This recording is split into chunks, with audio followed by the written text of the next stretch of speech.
Meeting to order.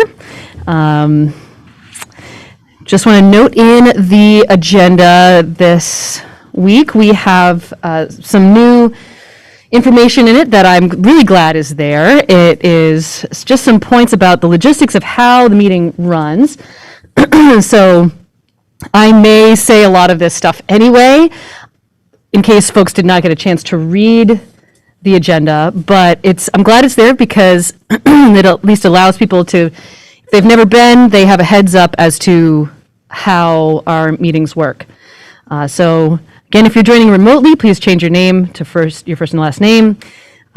If you have any comments, please start by saying your name and where you live. If you are going to make a comment, if you could keep it to under 2 minutes, that would be great. And actually tonight, because I anticipate that tonight's agenda is going to be very full, I am going to ask everybody to keep their comments to 2 minutes, and we'll be timing. Donna's going to help us with timing, and she's going to hold up some signs that will show when people are at 1 minute, and then if you're at 2 minutes, then you'll get the stop sign. So just be looking for that. If folks are online, we'll still, okay, so we'll still have you hold that up. Okay, okay. All right. And again, if you wish to say anything, you can speak to a particular agenda item when that comment or when that topic comes up. Please keep your comments germane to the topic. If you wish to speak, you need to be called on by me. And so if you have multiple questions, please ask them all together so that we don't get into a back and forth. And if you go on too long or you're not making germane comments or whatnot, then I may interrupt you and ask you to stop or modify your behavior. All right, so next thing is to review and approve the agenda. The only item that I think that we are changing really is we're not going to do the VRC Confluence Park item, the Vermont River Conservancy. So that is not going to happen tonight. Any other changes to the agenda that folks know about or would like to suggest? Okay, so with that, we'll consider the agenda approved. All right, so general business and appearances. This is an opportunity for anyone who anyone really, to address the council on a topic that is otherwise not on our agenda. If the topic is on the agenda, then there's usually a time when that item comes up for you to comment. Okay, so for now, if it is not on the agenda, then you can make a comment. We'll start with people in person. So if you would like to make a comment, come on up to the mic, and Donna, if you would move, I feel like we got to move that mic. Oh, yeah.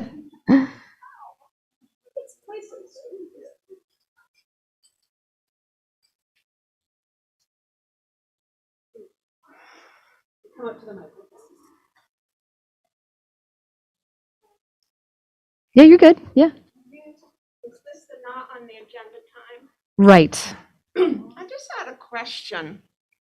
I was here a couple weeks ago, and the meetings, sometimes they run really late. And I was just wondering how the council might address when there's like 16 to 25 items on the agenda, how they will make allotments for people to speak.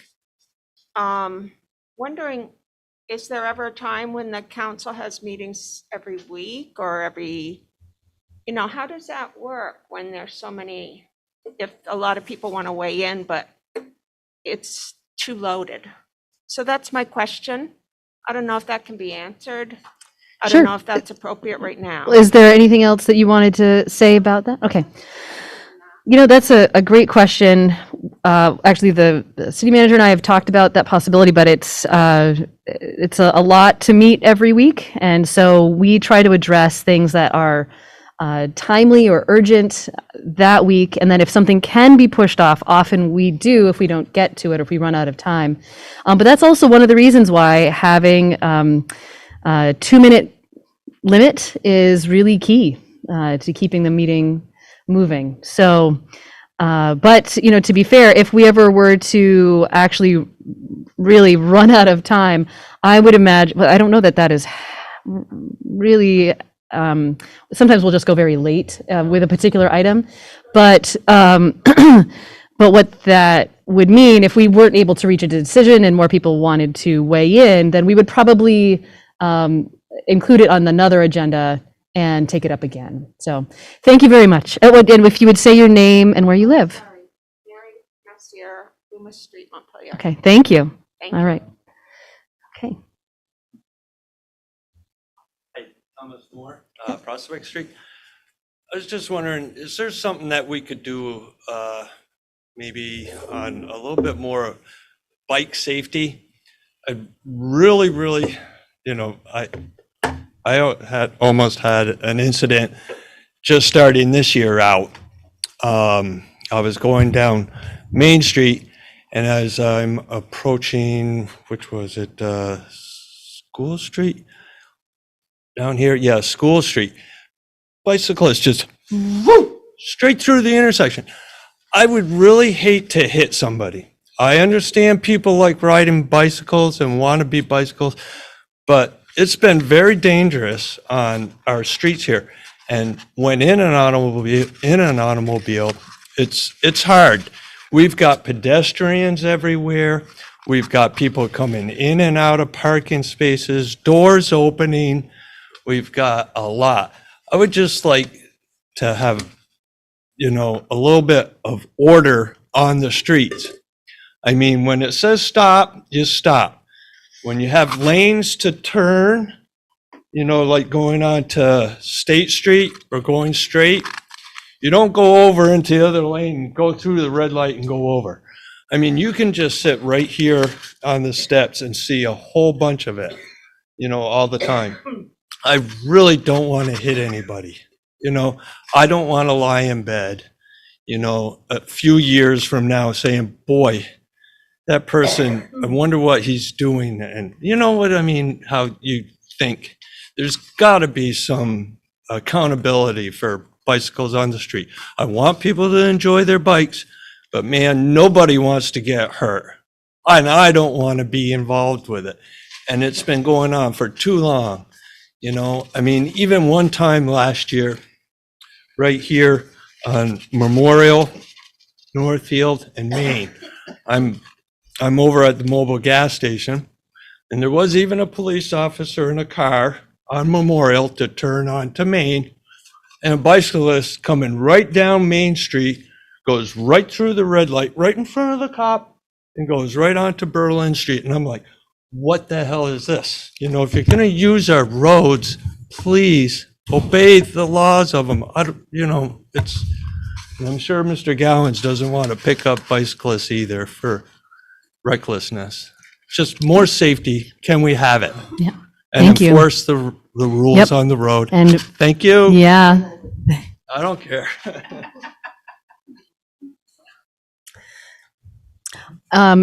So Donna, if we get to much past 2 minutes, like, let me know. 2.5. Okay, all right.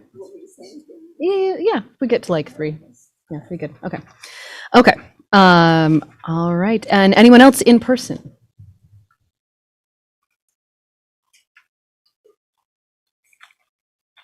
Lucian D. Stamper. I mean, public park, yeah, has been a little bit of a nuisance lately, but we're trying to clean it up. Can I interrupt you here real quick? We're actually going to talk about that really soon. Are you going to be Gotta here? have my 2 minutes. No, that's fine. Are you going to be here in like another like 10 minutes? Can I finish? Sorry? Can I finish? Sure. I'll let Thank you. you, ma'am. Yeah. Listen, why don't you wait till it comes up on the agenda? Give it like 10 minutes. Come to, and seriously, we want to hear your voice. We do. Honestly, we really do. Just like, give it 10 minutes. Great. Thank you. I did hear Lucian ask for clarification when that instruction was being given, and there was no system to ask for clarification. So, but But for those of folks that need to be included, I appreciate you cutting them some slack until they get familiar with the system. I've got pending public records requests. For some unexplicable reason, the city manager refuses to obey the law and certify that requested records do not exist. It's an attempt to cover for the eventuality that they turn up and him be caught in another lie. So the law says that if don't produce the records or don't claim they're exempt, you have to certify that they don't exist by that name or any other name. Now, I've been asking for any forecast of the projected sewer rate increases for the $16 million bond. And I find it very hard to believe that no one did the due diligence to warn the voters of how much their sewer rates might go up with a $16 million bond. But despite repeated requests and gentle reminders that, you know, I have to teach our city manager how to obey the law, I still get no legally qualified response. There's still inches of mud, silt, and sand all over the town. No improvement at all since 2 weeks ago when I brought it up. On dry days, it blows in everybody's face and everybody's food. On wet days, it's mud in the middle of the crosswalk, sometimes inches deep. There's no excuse for that, and no street sweeper is going to fix it. It's going to take a shovel and a man with a wheelbarrow or a truck or a woman to shovel that stuff up. And it's on damn near every street from 1 to 3 inches of thickness. And I brought it up 2 weeks ago, and as usual, we get no response. The sidewalk, there's apparently no plan to remedy the sidewalk damage that is a serious health hazard and trip hazard. I bring it up recurringly, and there's apparently no plan in place anywhere of how we're going to fix those and when. Potholes likely are shifting the cost to the poorest people who are damaging their vehicles from the poor maintenance. So while our city manager gets rich, taking millions of dollars out of this town and putting us further in the hole for deferred maintenance, it's going to cost us much more to fix it later. I would just point out, Stephen, that all of the accusations that you make of the city are addressed in the weekly memo. So if you would like answers, they are all there.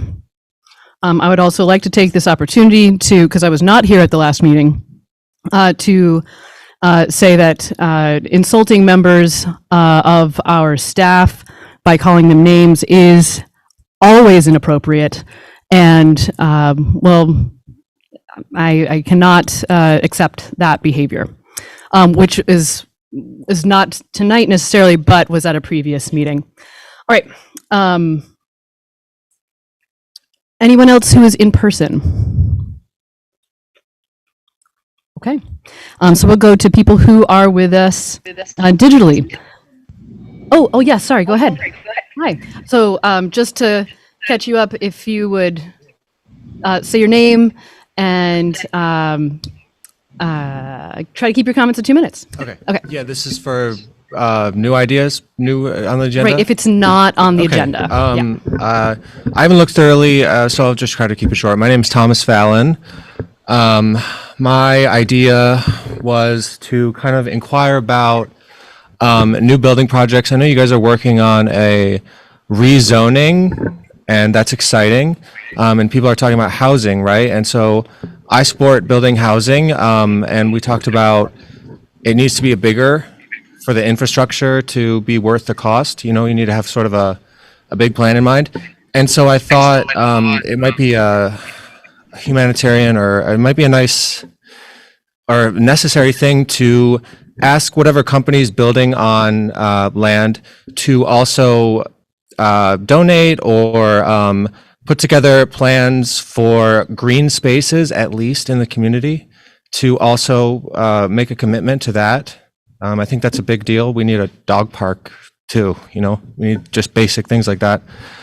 So that really sums it up, just incentivizing these companies or requiring them by some sort of provision in the in negotiations that you should and have to contribute to the building of recreational spaces or maintenance thereof. So. Oh, and also, do you live in Montpelier? I do, yeah. Okay, good. Thank you. Right nearby. All right. Thank you very much. Thank you for coming, Tom. Thank you so much. Oh, I'm sticking around. All right, cool. Thank you for coming. Okay, anybody else in person for a comment that is on a topic not on our agenda?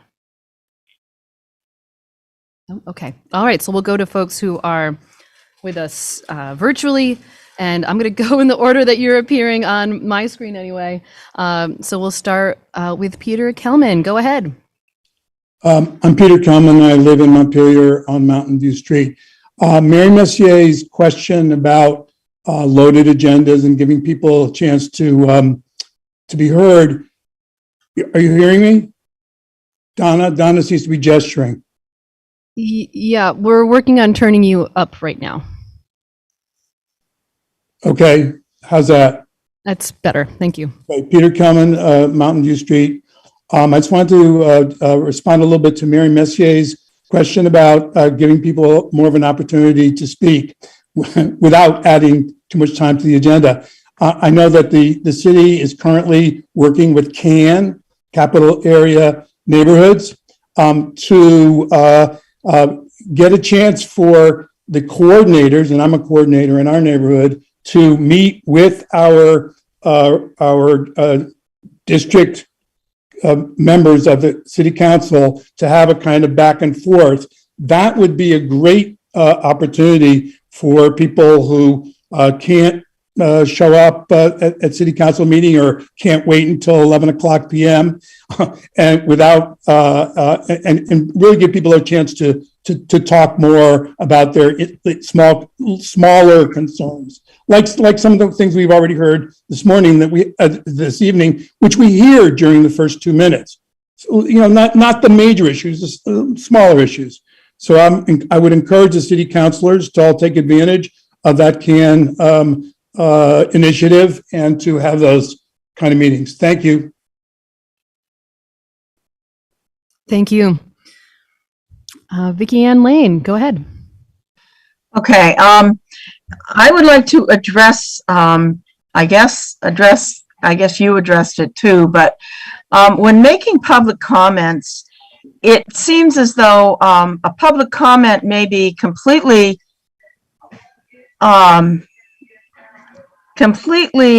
lost in the accusations and innuendos and everything else. If there's an important point to be made, it's gone. I think if somebody has something they really feel is important to say, then saying it without the accompanying attack on a person would be very helpful. I tend to turn off the minute I hear, turn off my brain to even listening to the person whenever I hear the first accusation out of their mouths. Thank you. Thank you. Zach Hughes, go ahead. Zach Hughes, Prospect, Montpelier. 3 different things. One, I would like to congratulate Dan Richardson on his appointment to Superior Court Judge. And I'd just like to offer congratulations. Oh no, we lost you there, Zach. Can you hear me? Oh, yep, yeah. Hang on one second.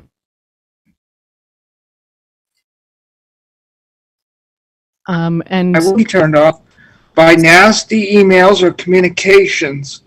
So I urge my fellow citizenry to communicate in a good way so that we can get things accomplished. Being nasty about things, I just don't understand why. When we can communicate, we're going to be frustrated. Last night I got into a debate with somebody on Facebook with people. We were frustrated, but we weren't nasty about it. The other couple of things is I appreciate the guidance on the agendas. We call that our discomfort agreement where I work in our meetings. We call it discomfort agreement. And finally, I want to commend staff and whoever it was. The lighting in the hallways lighting up automatically, that's cool. Thank you. And Zach, I want to let you know that you cut out there for a minute between congratulating Dan Richardson and asking folks to be civil. If there was anything different in there, we didn't hear. Yeah, I just wanted to really quickly say to staff, whoever it was whose idea that was, with the lighting in the hallways at City Hall lighting up automatically, that's cool. Thank you. Okay, thank you. All right, anybody else? In person or virtual? Excuse me. Okay, not seeing anybody, so we are going to move on to the consent agenda. Is there a motion? Jack, go ahead. That agenda? Is there a second? Okay, there's a second. Any further discussion about the consent agenda? Okay, all in favor, please say aye. Aye. And opposed? Okay, so the consent agenda passes. So we have a no mow May resolution. And for that, I think it's, Jack, do you want to talk about that? Yeah. I'll talk about that. We all know that there's been a tremendous problem of pollinators across the state and across the country suffering population loss. And so what I just started reading recently that a number of cities in Wisconsin have taken up the cause to encourage and foster pollinator growth by encouraging their citizens to refrain from mowing their lawns through the month of May, because late spring, early summer, the month of May is the time when pollinator populations are building up and becoming more active. And so the proposal is, and the resolution is in the packet, I'm not going to read it to people, that we encourage people in Montpelier not to mow their lawns in the month of May, give the pollinators a chance to grow, start pollinating gardens and wildflowers, and that's about it. Great, thank you. Is there a motion regarding this resolution? I move that we adopt the resolution. Okay, motion and a second. Any further discussion? Okay, all in favor, please say aye. Aye. And opposed? All right, thank you. And thank you for bringing this up. This is great to encourage folks to not mow for the month of May. I know I'm not usually the environmental guy here, so I thought, well, I'd do that. We all are, right? A little bit? Okay. Yes, Donna. Just along those lines, when the cemetery stopped mowing because of not having the staff, they've continued that. So the spring is wonderful for wildflowers in the Green Mountain Cemetery. People should check it out. Cool, well, that's good to know. All right, so we are skipping the Vermont River Conservancy item. So now we're going to talk about the Girton Park structure on the site that's 12 to 16 Main. The way we're going to structure this time, Bill, if you have anything that you want to say, I'll let you have dibs, and then we'll go to the chiefs, because I know they have some comments that they want to make. Then if there are questions that we have for any of those folks, we'll have questions just from council. Then I want to hear from the public. That'll be the public's opportunity to give us your thoughts. And then we'll have a discussion as a council about what we want to do. So we'll start from there. Does that make sense, everybody? Okay. If there's anything you want to say. Well, I would say, I guess, that I started this conversation this spring a couple meetings ago by noting that we'd had a huge amount of calls, taking a lot of public resources, responding to this location, both police, fire, and others. And my recommendation was that we remove it. And the council, I think, appropriately said, well, then let's have a public conversation, which we started last week. And there was also a special meeting that was held and a lot of conversation being held.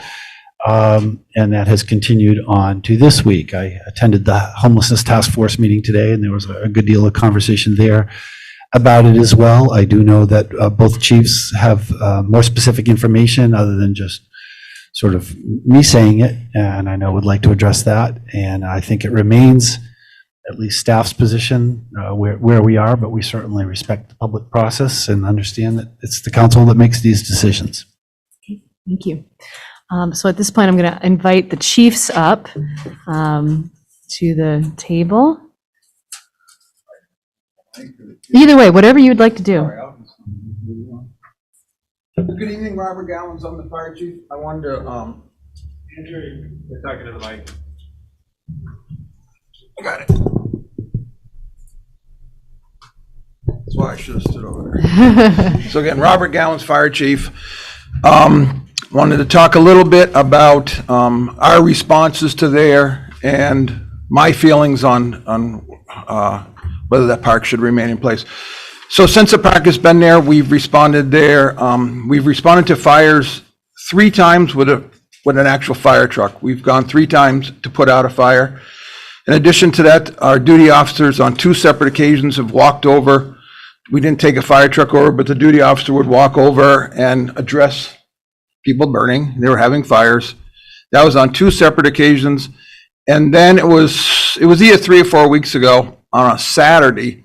I myself went there 3 times. I was going by, there was a fire, I stopped, asked them to put it out, they said they would, and it took 2 more additional times of me going over there to ask them to put the fire out. In addition to that, we've had, since it's been there, we've had 13 ambulance calls. They range from medical emergencies to drug overdoses to intoxication, highly intoxicated, and then finally fights and assaults. That's a lot. If we had that many calls at one of our bars or restaurants, if we were responded that many times, we'd be asking questions and we'd be trying to figure out what's going on. So I think that's a lot. So I agree with the city manager. I believe it's time to remove the Girton Park. And what I think we should do is put it somewhere where it's safe. I don't know if that would be the public works garage, the sump dump. Put it somewhere where it's safe and continue this public discussion until we can figure out what to do with it and the best place for it.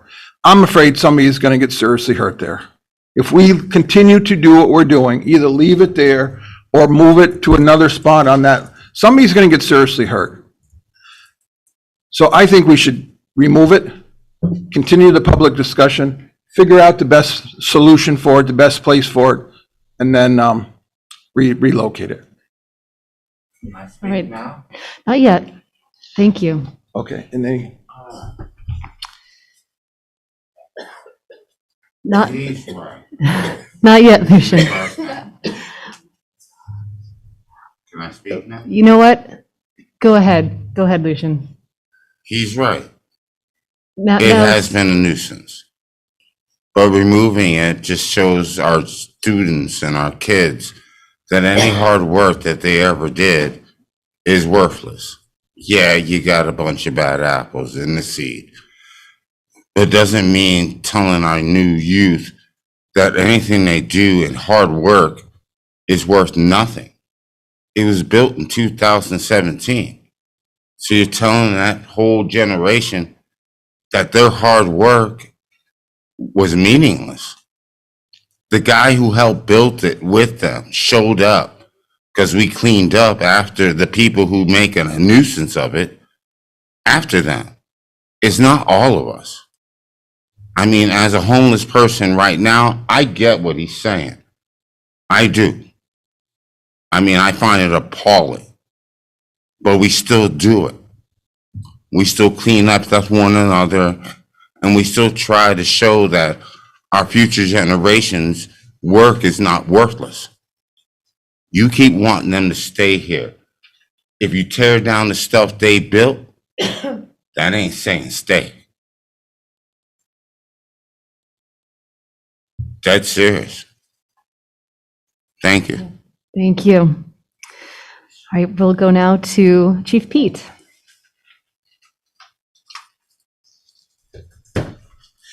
Good evening, Madam Mayor, members of the City Council, members of the public. Brian Pete with the Montpelier Police Department.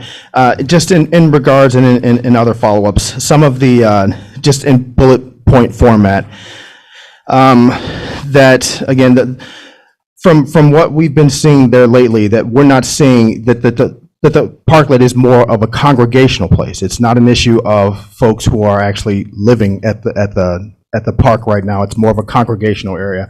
That there have been several open fires that have been seen and reported in and around the shelter, that the Montpelier Police Department has observed a majority of those who, respectfully, who have fallen asleep at the structure have done so because of intoxication, with most all leaving during the nighttime to go to more appropriate housing areas rather than staying there, rather than using that actual shelter.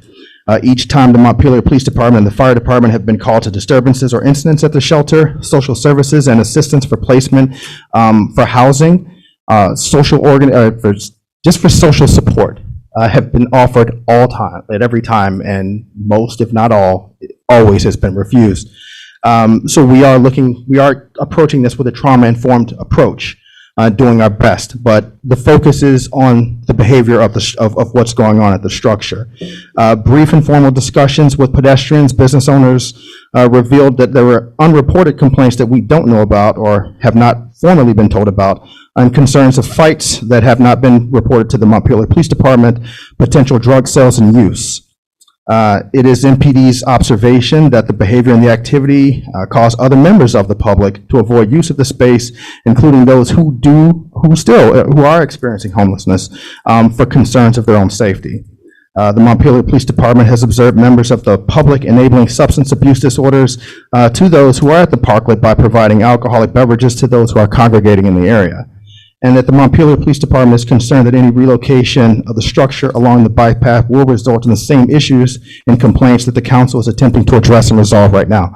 And what I'm saying is I'm not targeting folks who are going through a hard time right now. It's a very difficult conversation, and how do we help those who are there, who are struggling with substance abuse, mental health issues, or anything else that's going on? And how do we reach that? But the other issue is just, to us, it's safety, it's behavior, and it is what it might escalate to in other places. So thank you. Thank you. Any questions? Yes, Donna, go ahead. I think we have. Yeah. Chief Pete. But the individuals who are having the issues of behavior problems, that are acting out in any way harassing others or hurting themselves, they're still going to be in our community. Where are they going to go? And why does that make it any less of a problem? So help me understand that. I think that's a very good, valid point, and I don't think that it's necessarily the council's task, if you will. It's a very impossible task to try to identify a location where folks may be able to congregate, but then also keeping in mind what type of behavior happens in those congregational spaces. So I think that there have been some folks who are at that location, but because of past behavioral issues, the other locations they can go to whether they can stay there, whether they can congregate, or anything else to that effect, they're no longer welcome in those locations because of past behavior. So it's a difficult situation, but it's just more or less along the lines of behavioralism, because we can come there every day with the social worker. We can say, I have a social worker, I have somebody from Good Sam, I have the Community Justice Center. It takes two to reciprocate. It takes us to outreach, but if folks aren't willing to take the services or the help that we're offering as a collective community, I have no other answers other than what their behavior is doing to the rest of the community. And how do we weigh that? So if they were like they used to be, several people over near the bridge where we're hoping to have the Confluence Park, I mean, there were incidents there. I would see the ambulance or I see the police.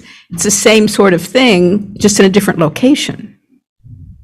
So when you look at the whole city, has that behavior increased?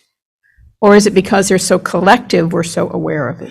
I think that what happened with the behavior is that now it's out in the open, and that, and even when we respond to these incidents, keeping in mind that every time, not only is when we're offering social services, but when we're trying to resolve the situation by taking the bad apples who are being disorderly, the other parties whom they've assaulted are refusing to cooperate as well. So that there's nothing at that particular point in time, there's nothing that we can do but offer services. But the reports that we have gotten when it has been along the park line, I would argue that that behavior is still not acceptable when you're having sex on the park benches, when you're urinating, defecating in drug use or sales, or even asking kids to buy alcohol, or offering to, sell, or when kids are coming thinking that, hey, they might have drugs, I can buy from them.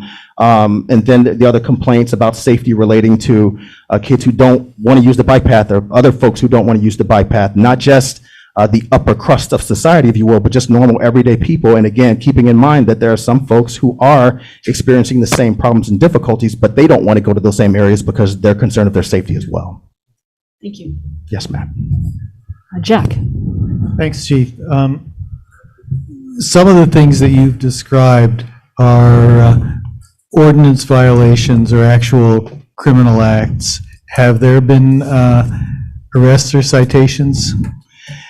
No, we have not. So there are two issues, or there are two things that we've been looking at regarding how our involvement will be. Is the first is that when we do respond to the scenes again, if there's like an actual criminality, the law recognizes that substance abuse disorders are a health issue, not a criminal type of an issue. So it's not the fact that anyone may be intoxicated or may be using intoxicants. It's the issue of the behavior that may result, and that unfortunately that often does result. So when a crime has occurred, when there's a fight there, for example, when we ask the victim of the incident if they would like for us to do anything about it, they often always refuse. And then whatever street justice is going to happen is going to happen. So today's victim is going to be tomorrow's offender. So we need that reciprocity from the person who's been victimized. And then on the other end of it, we, in light of the Police Review Committee's recommendations, we're still trying to keep ourselves in a holding pattern to determine what that response from the police department should look like. So when we're seeing things like folks who are fires, when we're seeing the littering, when we're seeing those more of the municipal ordinance violations, we're not doing anything about those because we're still waiting to see how what direction we should go forward. Thanks. Yes, sir. Carrie and then Connor. Yeah, just to follow up on what you just said, that you're waiting for direction. And I apologize if I've missed something from an earlier meeting, or is there some specific guidance from the Police Review Committee or from elsewhere that's telling you to stop and wait and not do anything that you're waiting for? Well, no, ma'am. So the specific incident that's going on there is pretty much consuming intoxicants in the public area.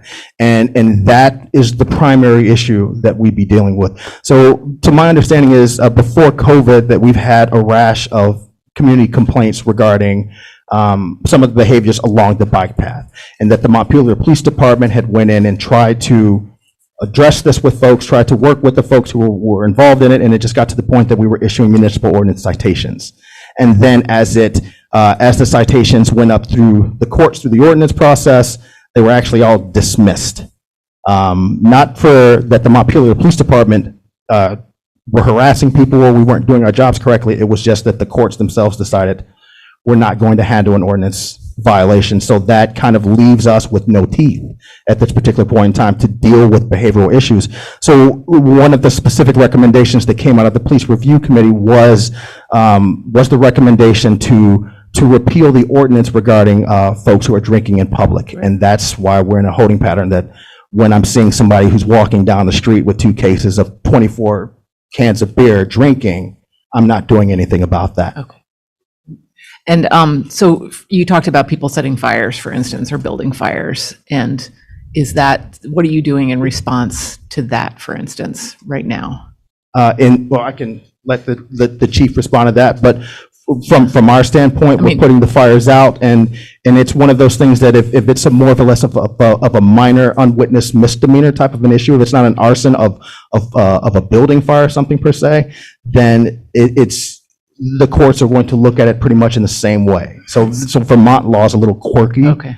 And accountability in my humble Are you opinion. looking for guidance from us about what to do in situations like that, leaving aside the public drinking question, which I know we're getting to later? Well, I think that more or less along the lines that we want to make sure that we emphasize the approach that the Montpelier Police Department uses as we're responding to these types of calls for service, to quality of life issues, as you will.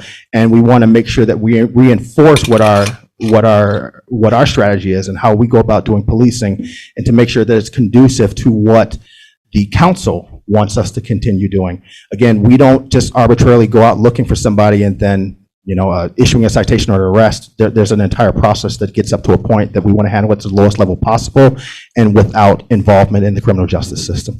Thank you. Connor.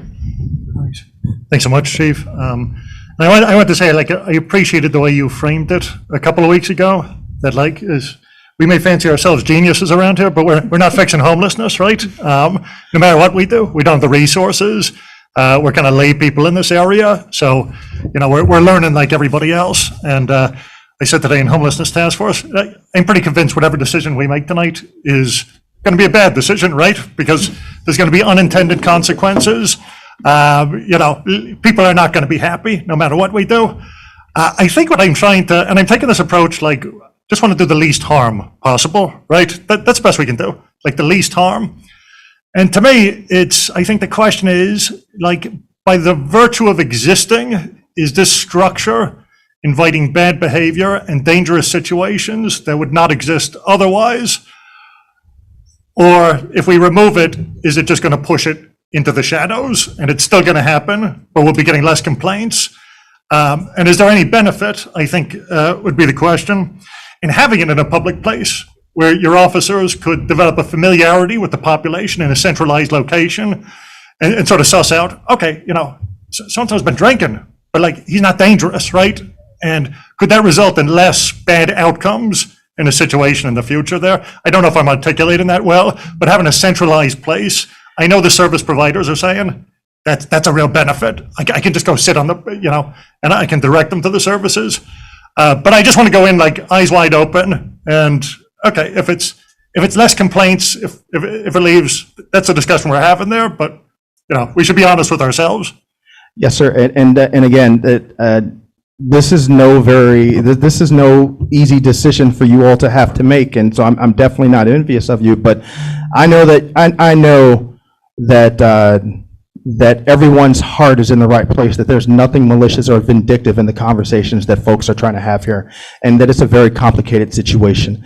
I think as far as a centralized congregational spot, whether the shelter is there, whether there will always be a spot that we will become aware of, because we will get numerous calls of service. So whether the shelter goes away and that folks decide that they want to congregate in another area, then we will know where that area will be soon based on the volume of calls of service that we're going to get. The officers do have very good relationships with folks. We know folks who are at the parklets, who are experiencing homelessness, who are congregating in those areas. They know who we are. So that relationship is there. So when we're reaching out, hey, have you talked to Susan Lemire yet? Have you talked to Good Sam? Or so those conversations happen on a very, very frequent basis. I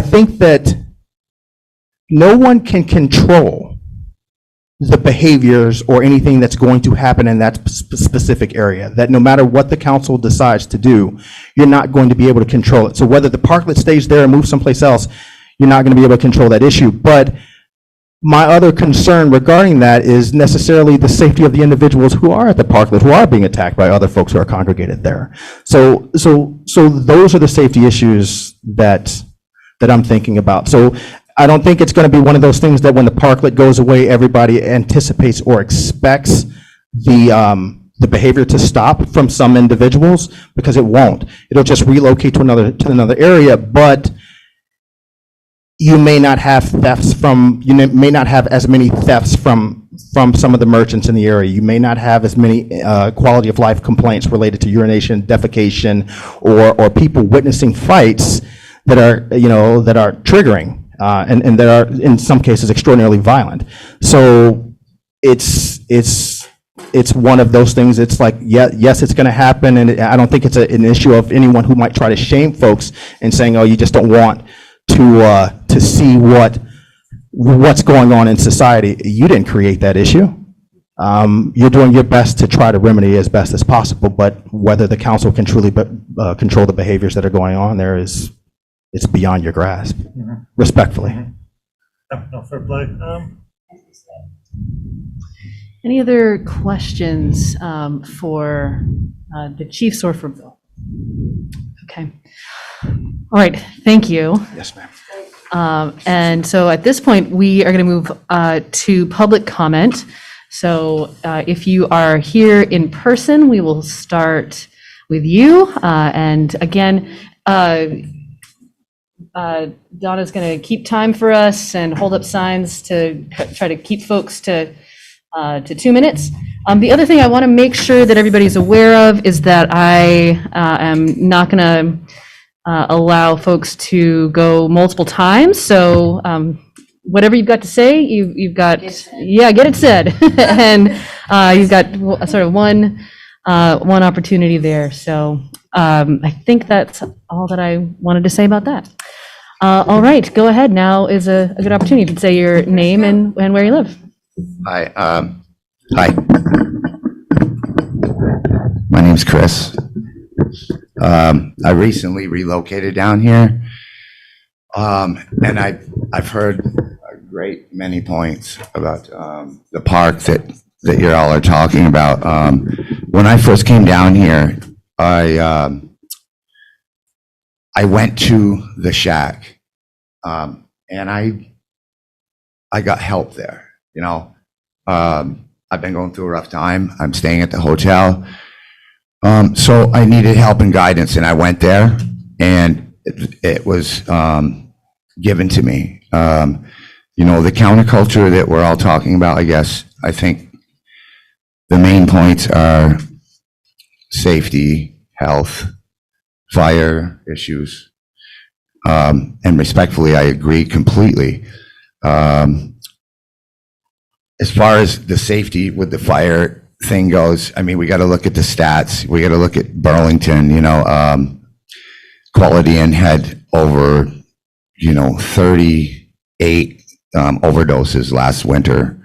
The fire thing is legit. The park is pretty wide open and everything, and I agree that is a safety thing. But I think, and also the officers talking about the behavior of people of that culture and out in the park is a concern also. The violence and the health thing, the safety thing with the fire are very good points. But what I think about the solution to everything is I think that like a mediator between the police, between the fire chief, between the city council, the people that really generate and are at this place are they're good people. So the communication, I think, needs to be gapped, some sort of mediator between the police and people who are going there. I think that it should stay. I think maybe there should be a porta potty, and I think also maybe some shower places for people who are homeless. I recently am homeless as of Monday. I have to be out by Friday because of certain rule breaking at the hotel. So I'm now homeless. I just believe that there should be some sort of solution to mediation. And, as far as the stigma within the community with our young people, I have seen many times young people bring up pizzas and bring up boxes of food to us. And we have people who take them from them, and we have great conversations with them. We kid with them. We teach them. We're not all there just getting wasted and fighting and starting fires. Hey, Chris, I'm going to interrupt you. So- Just wrap your thoughts up. Yeah, thank basically, you. I think my thoughts are, I think the solution can be within a communication between the police, the chief of police, the police officers, becoming more communicative with the people that are there at the shack, and maybe a bathroom and a place to shower for homeless people. That's all I have. Thank you. Thank you. All right, anyone else in person?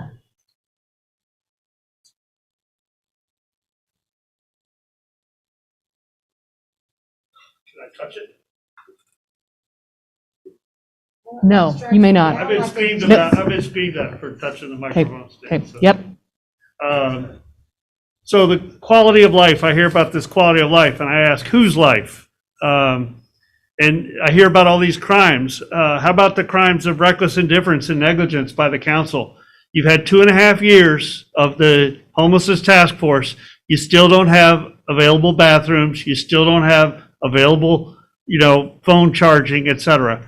So you really need to own this, your own delays and procrastination. How long has the toilet committee met yet? Yeah, so there's another example. It was appointed, 6 months ago? And the toilet committee hasn't met. That was following on the homelessness task force that was supposed to deal with toilets. So we hear that there's a huge amount of calls. I can tell Frazier coached his 2 witnesses to try to get this thing yanked out from under the homeless. But the huge amount of calls, there's no paper trail. I've done a public records request. There's no evidence of any huge amount of calls. It's very irresponsible to claim huge amount of calls and not have a paper trail of who's calling about what.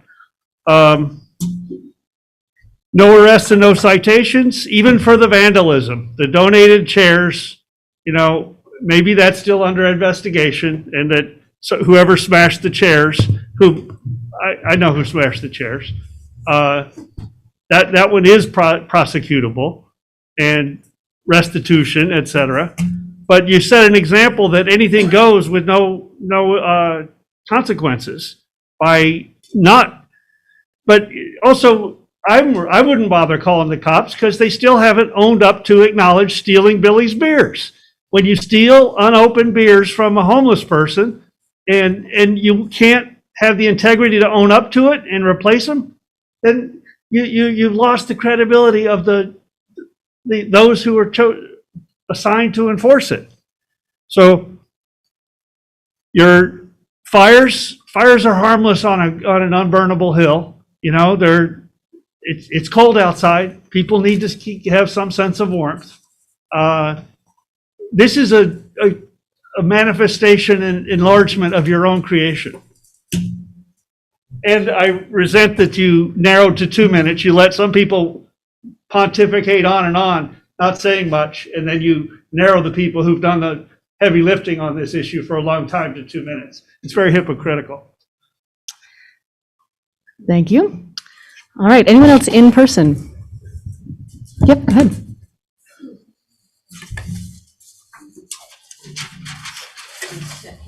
Yep, sure. Here, sit right here.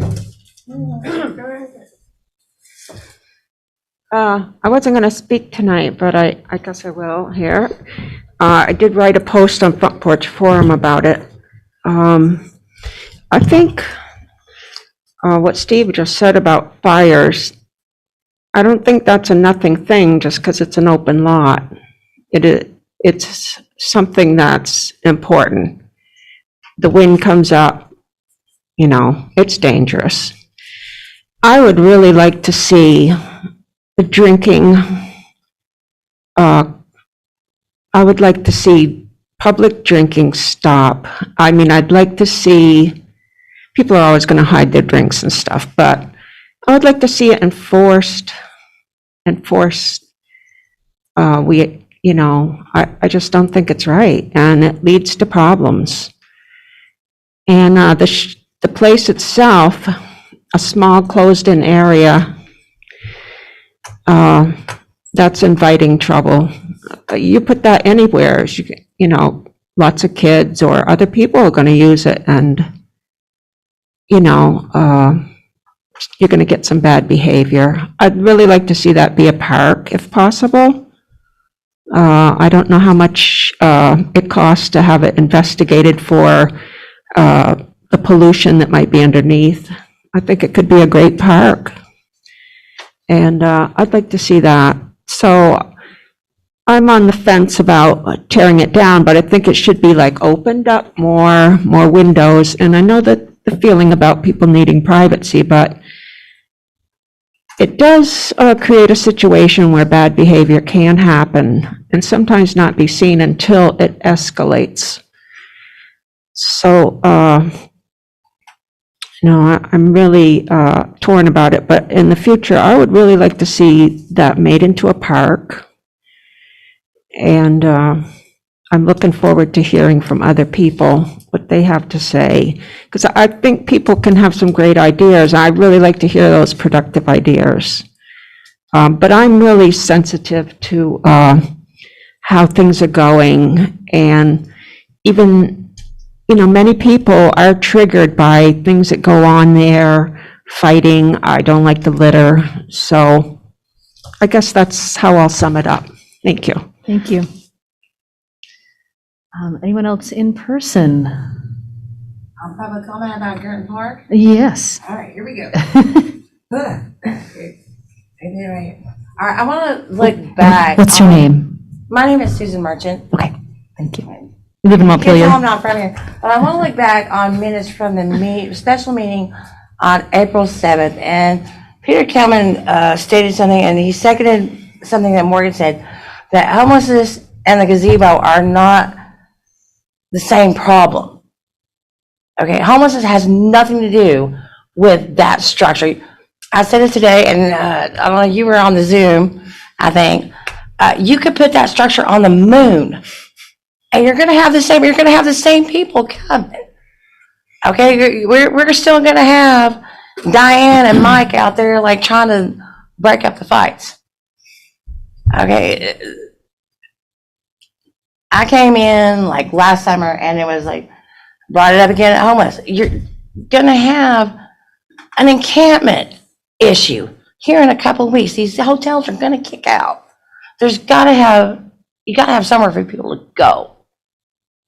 I mean, yeah, there's a professional homeless in this town. You could give them a mansion on the beach with a service and everything, and they're still going to go camp out. Okay, you're going to have, don't you give me that 1 minute sign, woman. I shush. Don't do that. No. Don't laugh, Cars. Stop. You're going to have to do something about, I know about the floodplain and all that crap. All right, this is not Tennessee. I get that. But also, somebody's got to pee somewhere. You're going to have to put porta potties somewhere. I will put concrete blocks around it myself. I don't care. Seriously. You're going to face the same issues over and over and over again. It's not going to stop. Like I said, you put that sucker on the moon and they're still going to come. And you fly spaceship up there. Okay, go ahead. But seriously, guys, like, get it together. And I'm willing to help. Like, we had issues today, like on task force. Like, let's go look at what other cities are doing in Burlington with the pods. Like, talk to their law enforcement. You're the part of the solution or part of the problem. One or the other. That's it. Thank you. Connor, quit laughing at me. Yes, I know there were a couple hands back there. Oh, yeah, go ahead.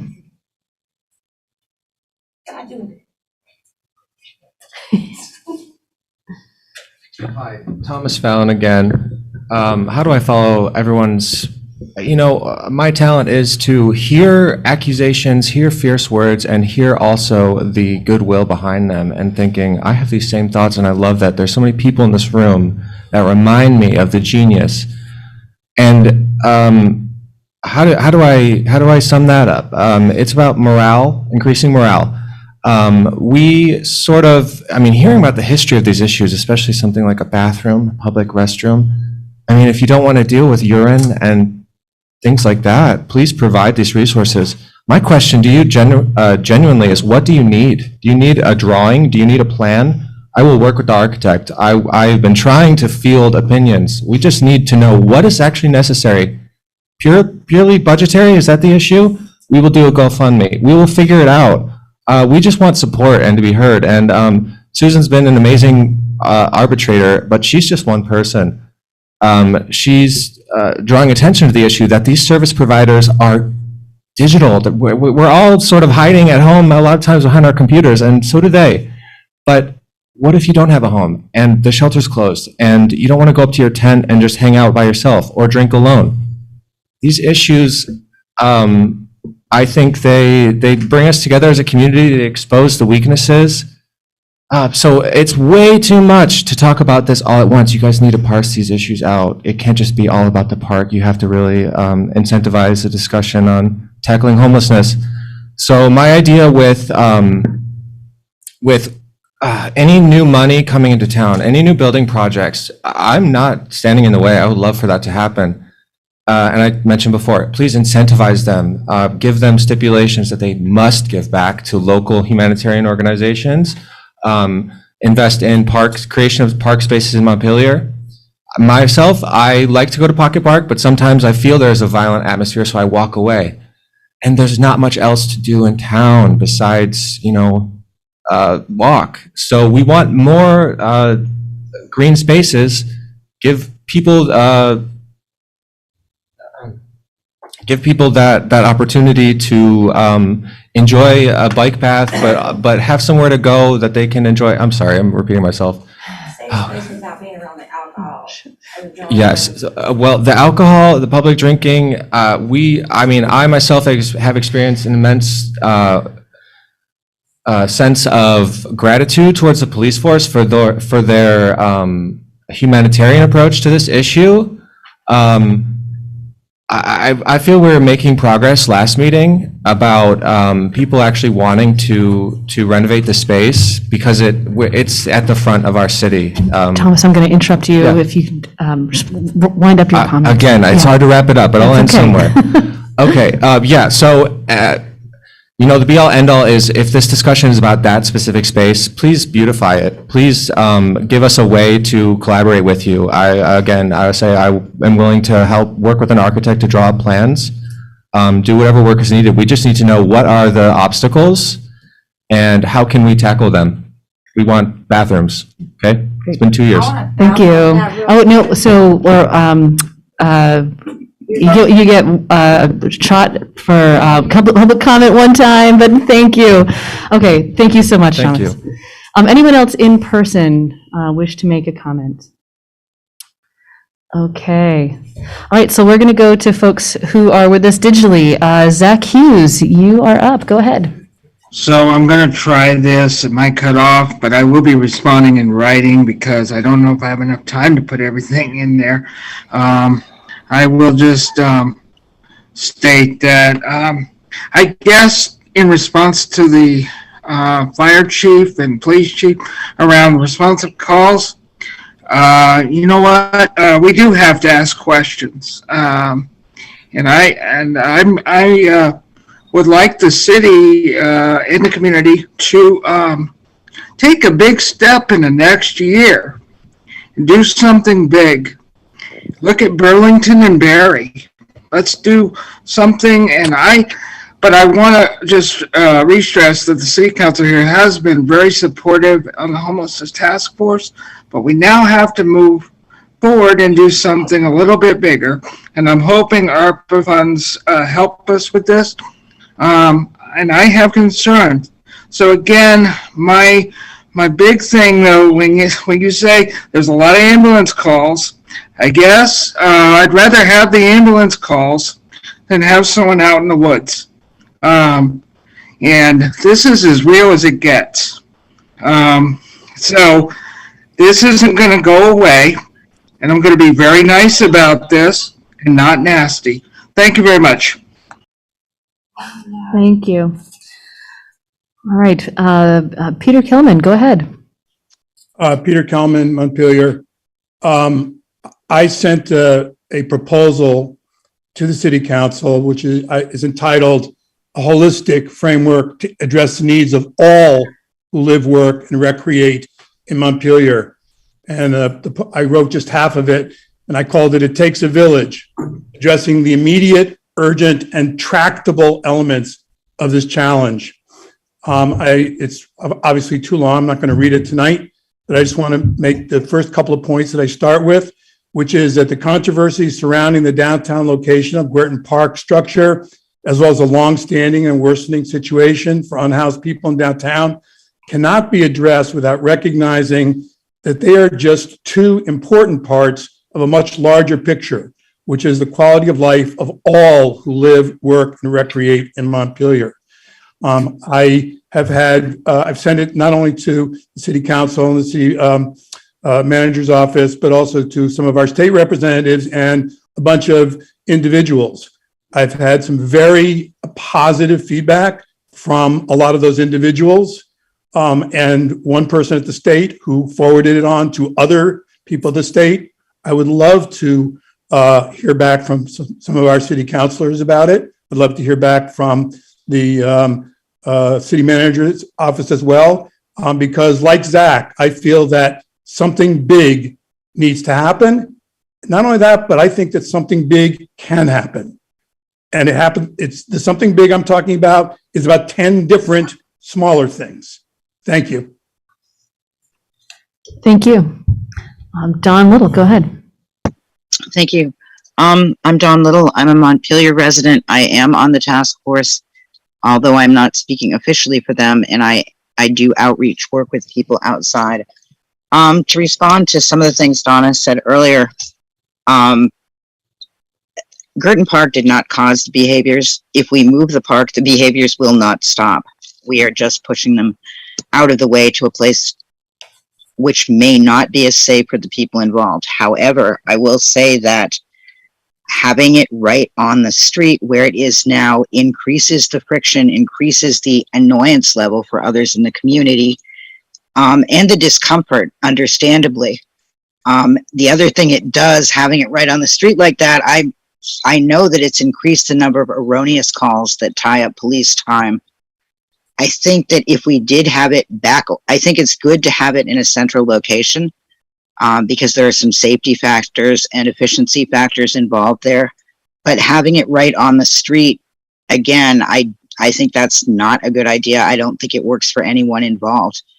Not the people who go there, not the people who have to walk right by them.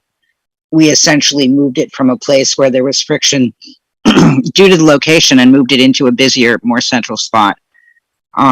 Also, I would say that having only the one spot there, if the weather's bad, causes everyone to gather in one spot. If it was dispersed a little bit, as Mary had said at a previous meeting, if there were more than one place to go and sit, people could separate themselves out, and that would reduce tension. It may be that I don't know when all of the fires occurred, but I do know that some of them occurred during extreme cold weather when there is no place for people to go to get warm. So having a place where people could get warm on the weekends, for instance, would reduce some of those calls. The other thing I've noticed is that very often when there is the potential for a serious confrontation, that other people there will step in, that they have called the ambulance when it was necessary. However, a lot of people out there don't have phones, and this has been a problem. So having it in a relatively central place does allow people to get help. So I guess I'm saying that there is a balance between having it right on the sidewalk where everyone has to walk right by it, and having it off where it's not, where it's out of our sight, but it's more of a safety issue for the people involved. All right. Thank you.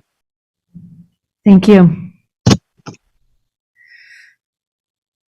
Okay. Anyone else who is either with us in person or online? Rebecca Copans, go ahead. Hello. So I've been attending a lot of these meetings, and this is the first time I've spoken, and I want to tell you about 3 things that have happened in the last month. I live on Cliff Street. I'm a parent of 3 children. So I pulled into the alley going to the hardware store in my car. Two people were fighting in the alley, so I stopped on the other side of the sidewalk to let them clear. And then as I was waiting, someone walked over, hit the roof of my car and started screaming at me and swearing at me with my child sitting in the back seat. So I was one. My kids had a bake sale for Ukraine to raise money for Ukraine a couple weeks ago. And this person was riding his bike from the shelter, dropped a wine bottle in the middle of the street, shattered everywhere. And then he looped around and came and stopped and, sat and talked to the kids for quite a while. And he was completely drunk. And it's just, it asks, it begs the question, is drunkenness appropriate in town with children?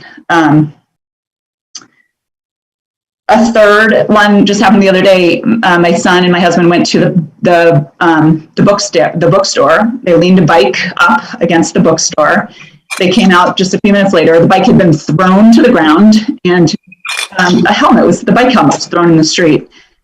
I know, I hear what people are saying, that homelessness did not show up with Burton Park, but these issues that I'm noticing in town certainly did. And I, of course, I'm not going to call the police when a bike gets tipped over, or when someone yells at me, or when my kids are, downtown and a bottle's broken. But it makes me frustrated living in this town. And I have attended all these meetings, and this is the first time I've heard, I keep hearing people say, let's just move the structure, a little bit to the one side or a little bit to the other side.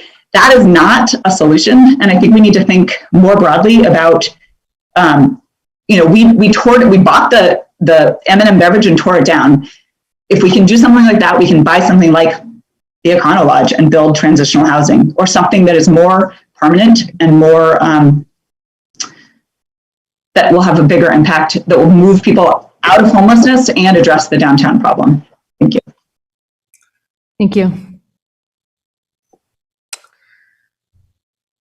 Okay. Any other comments from anybody in person or online? Okay. All right. So this is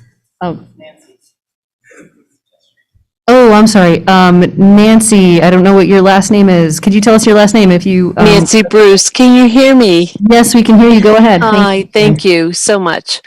So all of these testimonies are so powerful, and I got confused about the original item to be discussed. So if you don't mind reviewing that again for me. This is just a discussion about what to do about the Girton Park structure. Yeah, okay. Is that it? You don't have anything else you want to say? No, I do. I really appreciate what Chief Pete has to deal with, and all of our officers, and I really appreciate what's going on at Front Porch Forum with people walking up and saying, do you want a place to live? No, we just want to, find a place to rest at night safely. So, I really appreciate the complexity of the city council and what you're dealing with. And I really appreciate, the passions of the people here. And I hope that we can find a resolution of people who need a place to sleep safely, and the needs of our police department. So thank you. Thank you. Okay, anyone else who has not yet spoken? Okay. All right, so I'm going to turn back to the council here. Thoughts on what direction you'd like to go? And I guess I'll also preface it by saying this, I appreciate what folks were saying about, like, this is a really complicated topic and issue, and it does feel like there's no winning in a certain sense, so we just have to make the best decision we can. I know there were some comments about public restrooms, and so I just want to address that really briefly. So we do have a committee dedicated to that, and actually, maybe I can pick on you, Connor. We were going to be seeing if there was money from the state to help pay for restrooms, because it's in their interest as well. Do you want to comment on that at all? Sure. Yeah, go ahead. And, we've spoken about this in our legislative committee a bit, and we did have Leonine in to talk about that a few weeks ago. But, I mean, I'll speak for myself. I really think the state does have some responsibility as the capital, as a place where thousands of visitors come from every year, to provide public restrooms. To me, it's not much different than a rest area off the highway, which the state does provide right now. And to be honest, like, a lot of these problems, again, it's not all the feds, it's not all the state, but a lot of this is a result of lack of planning from the state that has resulted in this situation, where a lot of people feel like they don't have the dignity, I think, of places to wash their clothes, take a shower, have lockers. It's a Montpelier issue, but it's really a regional issue. It's, folks don't necessarily have a base. So I think it's worth shooting our shot at the legislature a bit. And, if there is no capacity, maybe we do have to look at a solution. But, we're looking at, like, Burlington as a comparison with things. Burlington's got an $85 million budget. Montpelier's got what, we're 15, 16? Yeah, it's a horse of a different color. Yeah, Okay. All right, thank you. Excuse me, Susan. Please don't interrupt, okay? Yeah, well, all right. So, other thoughts? What is your inclination, team?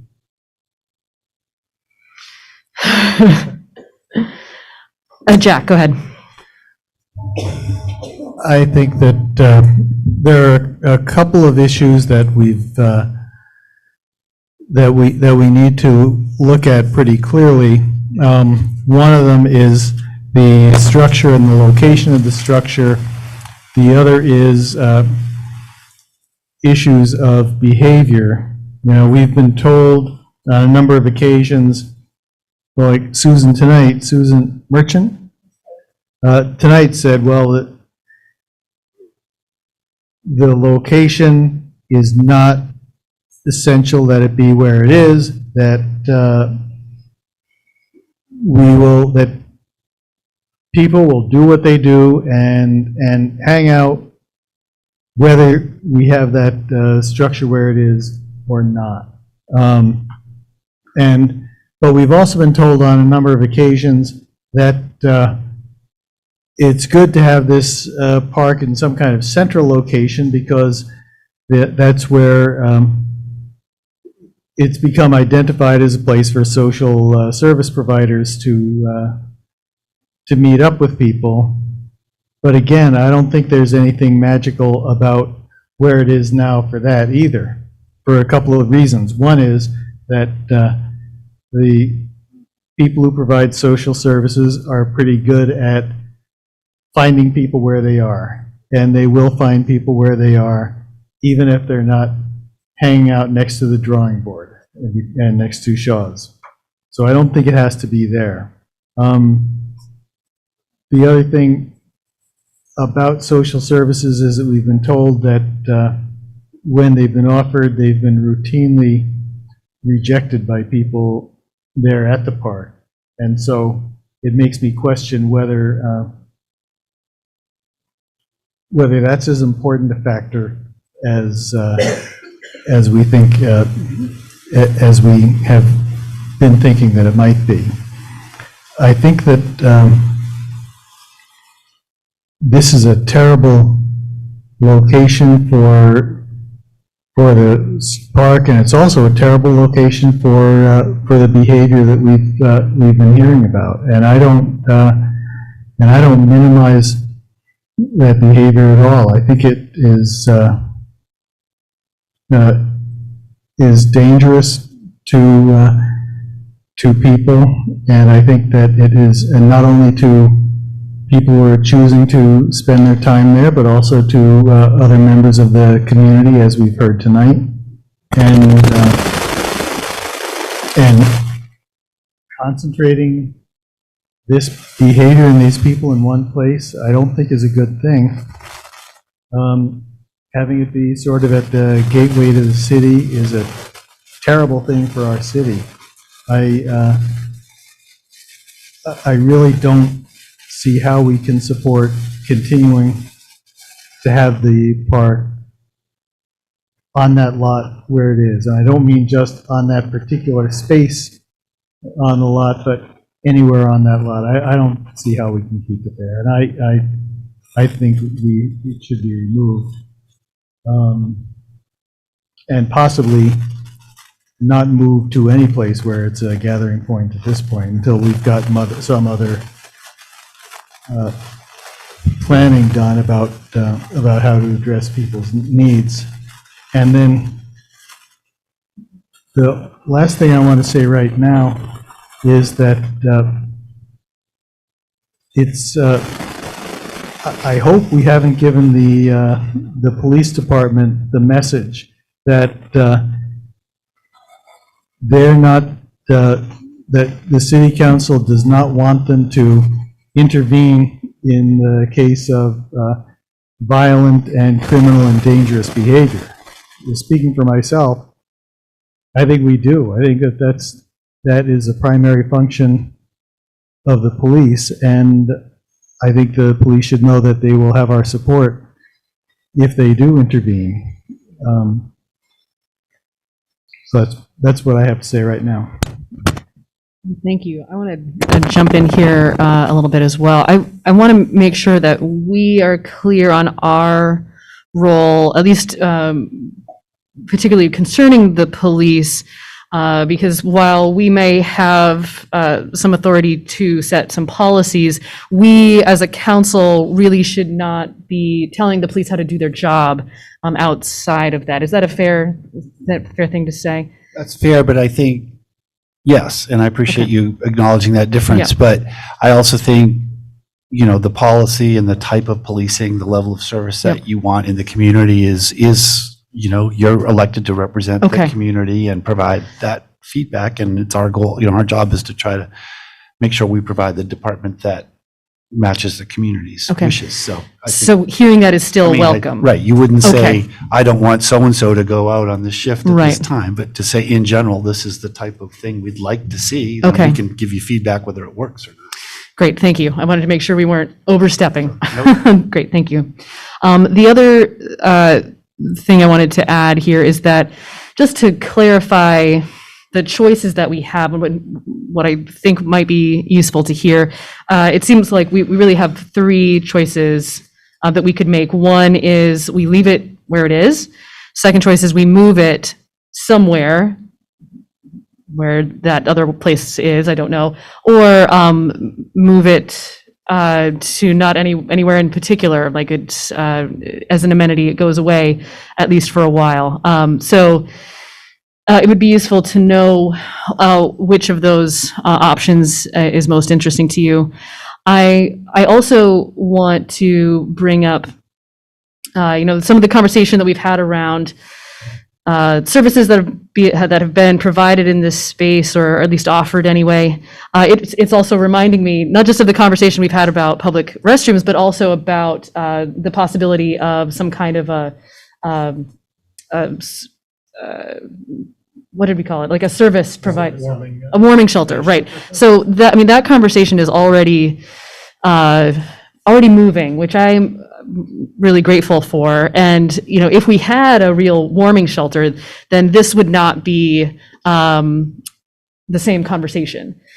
So I want to acknowledge that, and that we are moving in that direction. And so in light of that, that at least colors how I'm thinking about this. And I just want to also offer that I share your opinion, Jack, and I also don't see how it can stay where it is at the current time, just in terms of the safety concerns that have been raised there, both by both police chiefs as well as Dawn Little. I appreciate that her comments about the increased amount of friction that is caused by it being where it is now. Moving it to where it is now was an experiment, and we have some data now, and so we know whether or not this is worked as an experiment. Yes, Dawn, go ahead. Following up on you and Jack, I think that's really helpful when people have said to separate the two issues, because we've always been, I felt like a lot of guilt thinking I want to remove the structure because it's not working the way we had envisioned it. But separating it makes me say, yes, let's move the shelter where it is now, but commit to actually having some clear action of instituting some gathering places, more than one, that allow people a place to be. So I think I like to do both somehow. Yeah, fair enough. Other thoughts? Jennifer, go ahead. This is a really hard topic, and it's very close to my heart because I have been working with homeless populations on both the West and East Coast for 20 years. And I've seen a lot of things work and a lot of things not work. And as a former social worker, I feel like we're not helping if we're allowing people in two different groups cohabitate in the same space. And by that, I mean people that have bad behaviors and folks that just need a place to be. And so I really feel like in this situation, because we are, for all intents and purposes, a pretty small rural place. I'm from Los Angeles, so Montpelier is very tiny to me. Moving it to a place where there are services, so moving it to another way, I feel like, or close to another way, would be helpful, because the people that want to get services can get those services. And then the folks that don't want services still have a place to hang out. I don't think that it's in everybody's best interest as an outreach worker to just be going to one place, because there's people everywhere. There's homeless people all over Montpelier, not just in that spot. And I think there's been so much focus on that spot. I worry that the people that are in the woods already setting up camps aren't going to be getting the services that they need. It's a crappy situation all the way around. And the city of Montpelier and city council is not going to fix homelessness. It's a nationwide issue, and it has been around as long as I can remember. There's always been homelessness issues because of a myriad of reasons, and we're not going to solve it in one night, in 1 month, in 1 year, on one little lot in little tiny Montpelier. We need to move it in we need to do this in small pieces, and I think figuring out what to do with Girton Park is the first step. The next step is finding a place for people to go that is a safe space for everybody, like a day shelter, like a drop-in center where there's showers and laundry and places to eat and social workers if you want them. And if you don't want them, you can still hang out there. That is possible, and I would love to see something like that here in Montpelier. We are the state capital. We should be setting some sort of tone, like this is what we want for all of our community members. Girton Park is, I feel like it's an insult for folks to go be in mud, and I don't know. I would feel much better about people's future and people's safety if it was in a place where amenities and services are a little bit closer. Not that I don't love and adore you, Zach and Dawn, and all the hard work you do, but you're only two people, and it's a lot of work and it's hard work. So that's all. Thank you. Carrie, go ahead. And then Connor. Yeah. Yeah, I first want to thank all the people who spoke tonight and other nights, but particularly tonight, we really heard from people who had direct experience of what's going on there and the impact it has on their lives. And so I really want to thank everybody who shared that. We can't we can't make good decisions without that kind of information. And I also want to echo what several folks have said about the conflation of the problem of what's happening in the structure and the problem of people who are experiencing homelessness, and that we can't solve all of this at once. And I am reassured to know that there are conversations happening, that there is movement happening on lots of different fronts, whether it's lockers, whether it's day shelter, whether it's trying to make more affordable housing long-term in Montpelier. And right now, we have before us this question of what do we do about this particular structure today, right there on the street. And so of the three choices that the mayor outlined, I think leaving it the way it is does not feel like an option to me. And moving it someplace else seems like it could be a possibility, but I feel like all the conversations we've had about this so far have been about trying to find a place where it can move to that will be really beneficial to the people who want to be there. And we may or may not be able to find a place like that. And if we can't, then I think we should remove it and continue to work on that question of the place that's beneficial for the people who want to be there, but not leave things the way they are while we figure that out. Yeah, thank you. Connor, go ahead.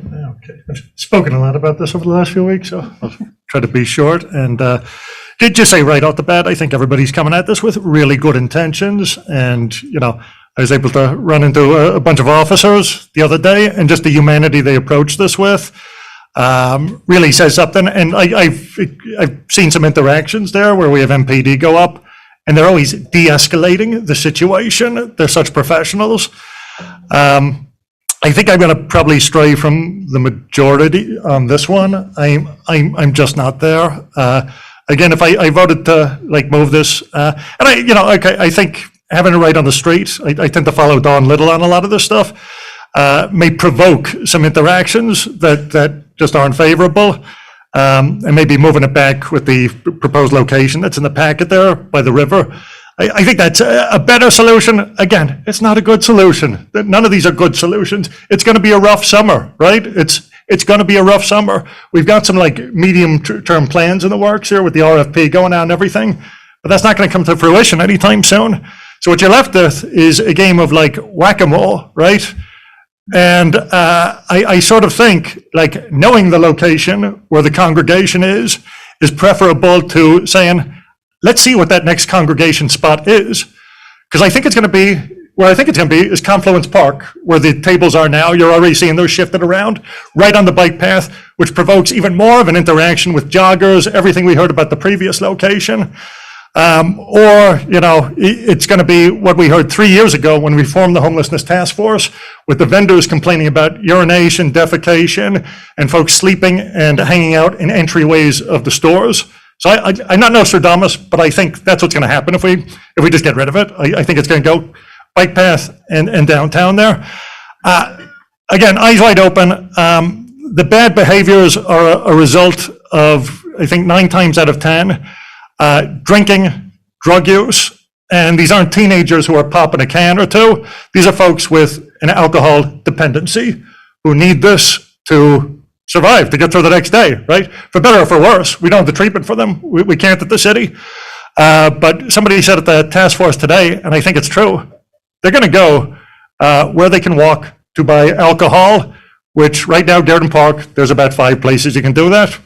Where's the next place? I don't know, but I don't feel comfortable voting it away completely without an idea of that, because I just don't think that's responsible. But again, I don't have any great solutions. I would favor moving it by the river for now.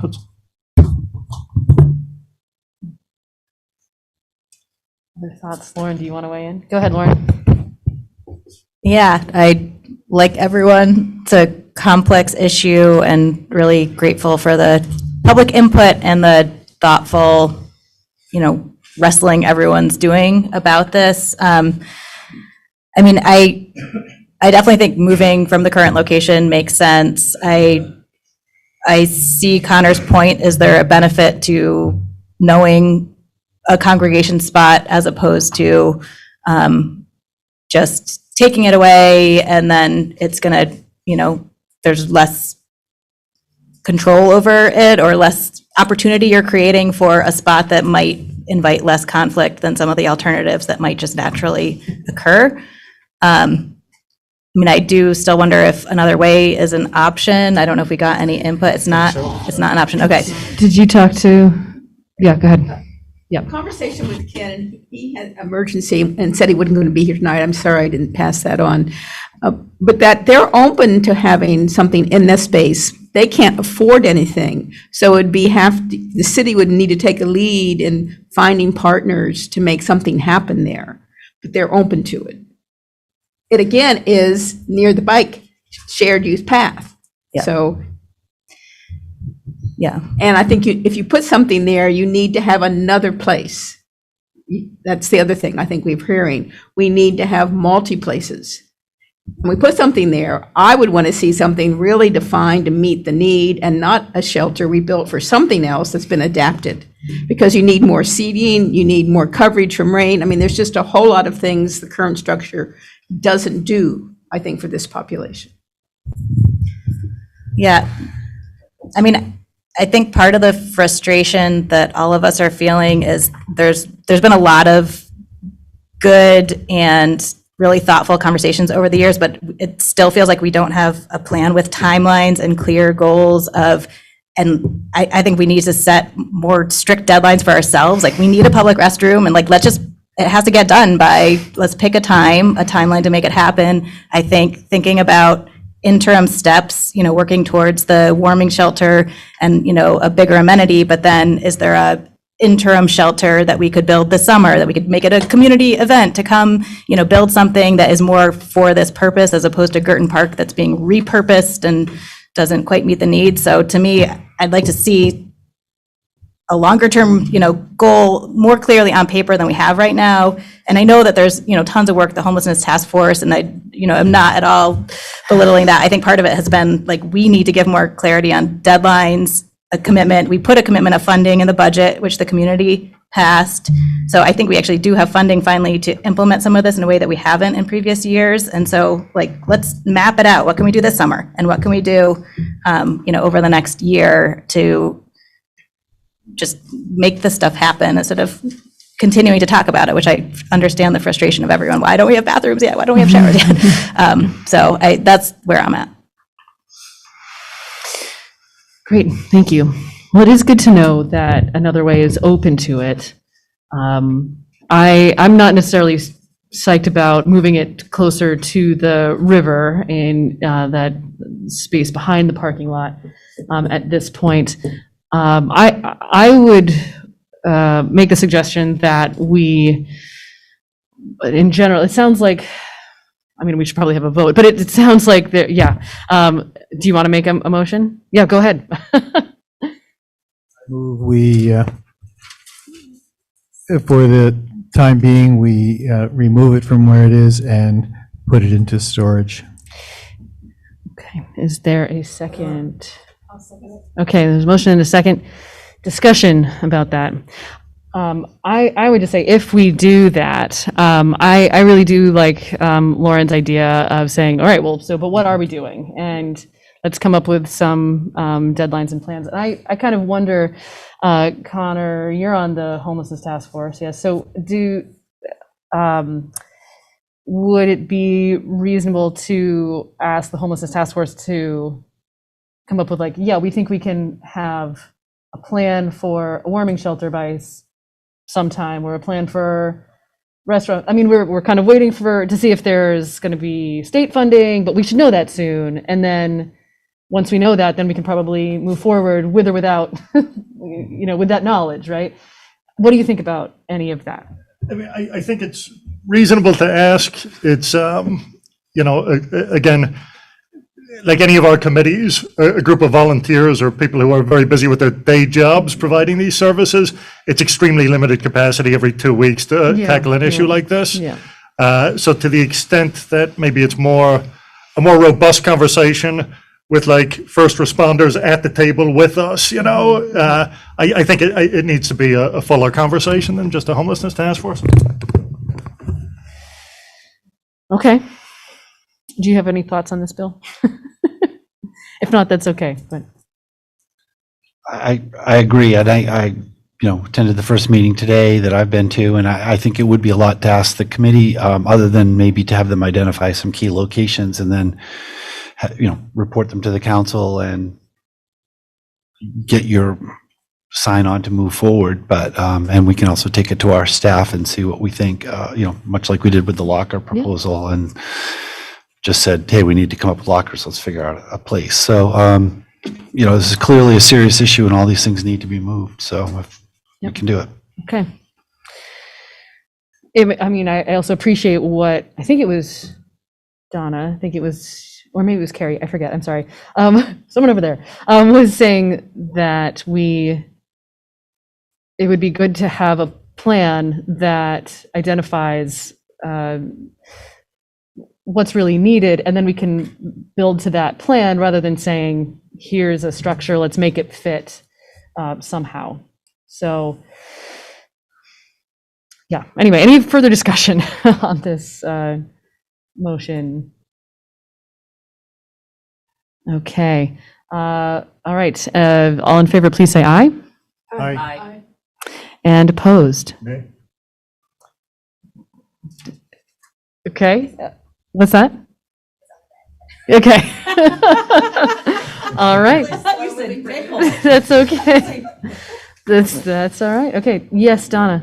Well, I mean, Yes, she was- Bill, do you have some ideas of how we could dedicate staff to help this move along so that in 2 weeks we can have a conversation that shows some progress? We'll talk about it with staff in the morning. It may also involve a conversation of what doesn't move along. There may be some trade-offs of things that are on our. Oh, yeah, right. Well, and I'm still disappointed. I know because the Barry Rec building isn't accessible, we can't advertise it. But I want to advertise it, that there are showers that people can call and get access to. And with that, our bathrooms. So I just want us to try to adapt and stay within the law, that we do have resources we're trying to make available, but it does take initiative from people needing it because it's not accessible and we can't advertise. So just want people to keep reminding them. That showers are available. Yeah, Yes. there's a bathroom in the police station. Yep, right. Okay, all right. Thank you, everybody, and thank you everyone who offered comment on this. This is really helpful, and it's it's a difficult topic. All right, it's 8:13 right now. We could take a break, or we could keep going until 8:30 and take our break then. What's your preference, council? Would you rather break now, or would you rather break later? Interrupt. If the next item is lockers, Yeah. and perhaps we could do that fairly quickly, given the, I no, s- I'm missing something. I Okay. suspect- All right, never mind. I suspect it will not be quick. So it's okay. So I'm getting the sense that we should go now. Okay. So we're going to take a 10-minute break. It is 8:14. We'll be back at 8:24. And we'll pick up lockers then. All right. Thanks.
8:25, team. So we are gonna bring it back together. Okay, so the next item on the agenda is discussion of placement of lockers. And so for this, I think I'm turning it over to our Assistant City Manager. Go ahead. Hello, bear with me for a second while I pull up and share my presentation.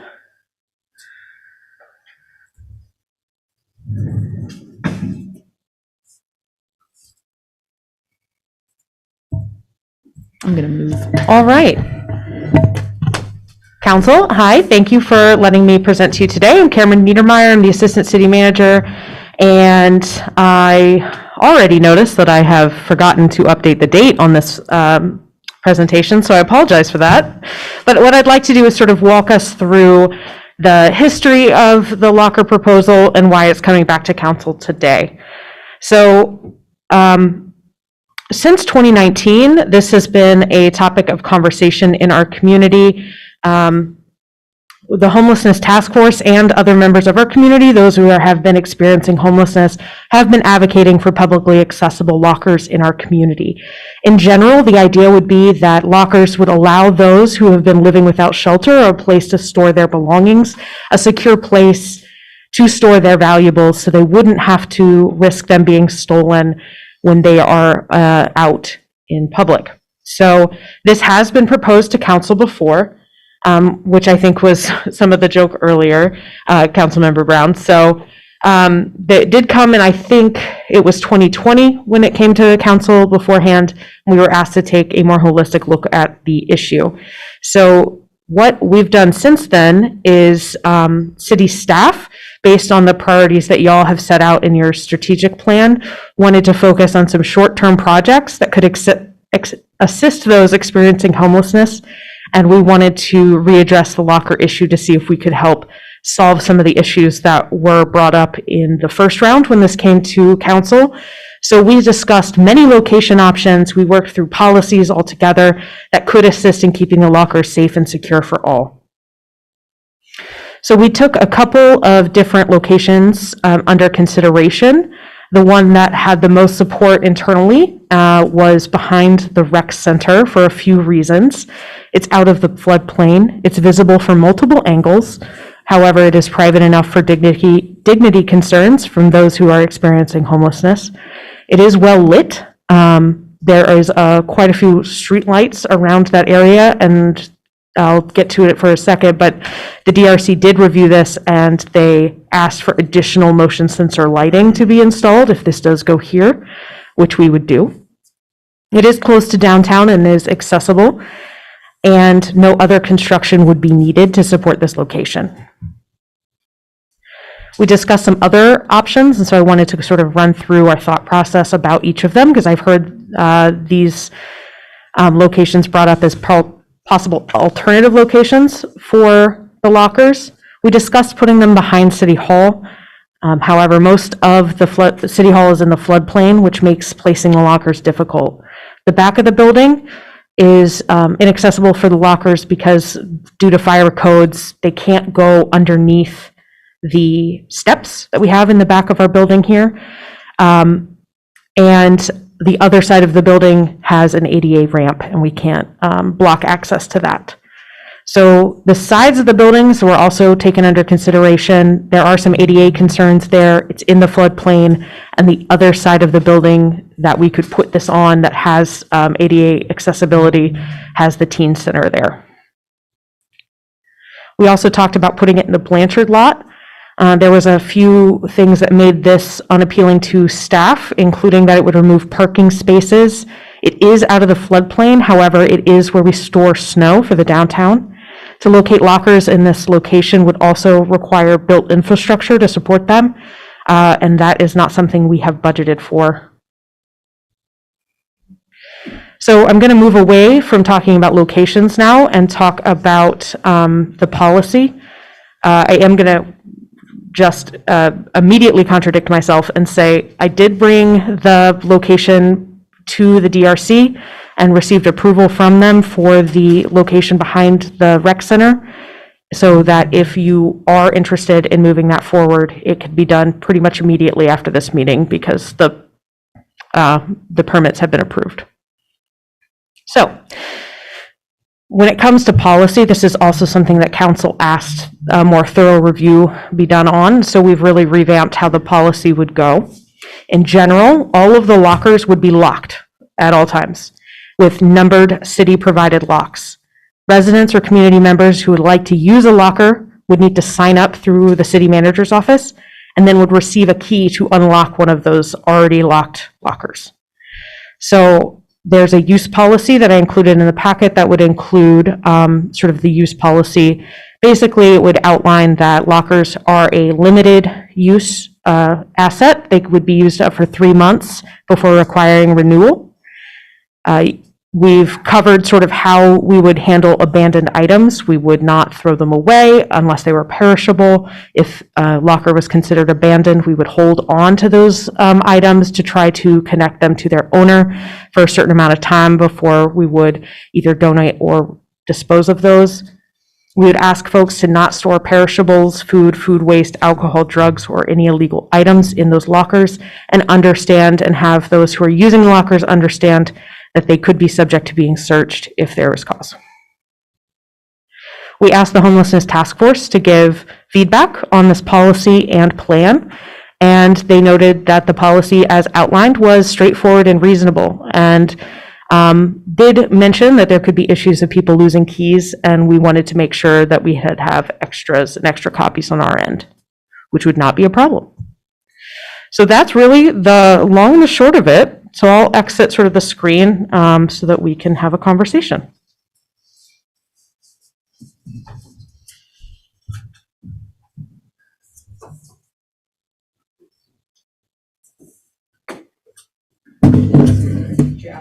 Okay, we will start this with, if the council has questions for Cameron, this is the time for questions. Then we'll go to the public, see if public has comments on this, and then we'll go back to the council again for more discussion. Any questions? Yes, go ahead, Jennifer.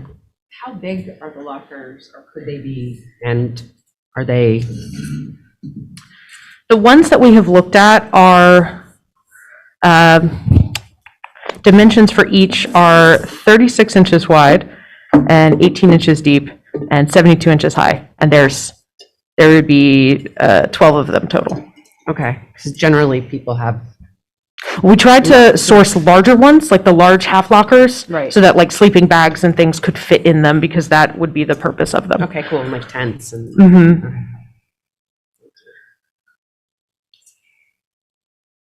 Jack and then Lauren.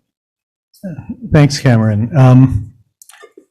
Are you thinking the lockers would be sited pretty much they are in the picture, so there'd be a concrete slab put down and So- then they would be placed there, or how physically is it going to happen? So the DRC gave a lot of very specific recommendations around that.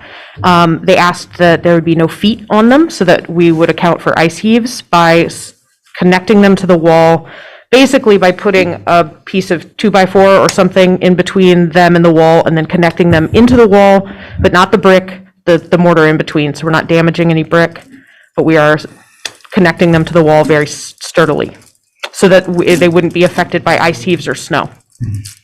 Okay, great. Another question I have is that I've been contacted by some constituents who are concerned about the location because there are lots of kids who use the rec center and they're concerned about, as Dawn said, the friction, the possible adverse interactions between children using the recreation center and people congregating at the lockers. And I wonder if you had any consideration or discussion of that. Thank you for asking that. I do have some thoughts, and I've talked it through with the recreation director. Our thoughts are that it is the back of the building, and people only come in and out of the front door. So there is a good amount of distance there. Most folks do drive their children to use the rec center. I'm not saying that people don't walk.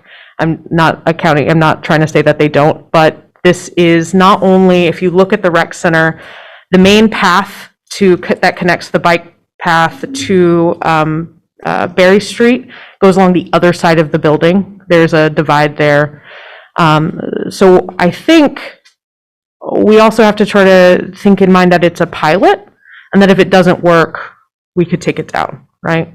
That's my thought process on it, especially since if they're all locked, there wouldn't be any reason to hang out there if you don't have access to it, was our thoughts.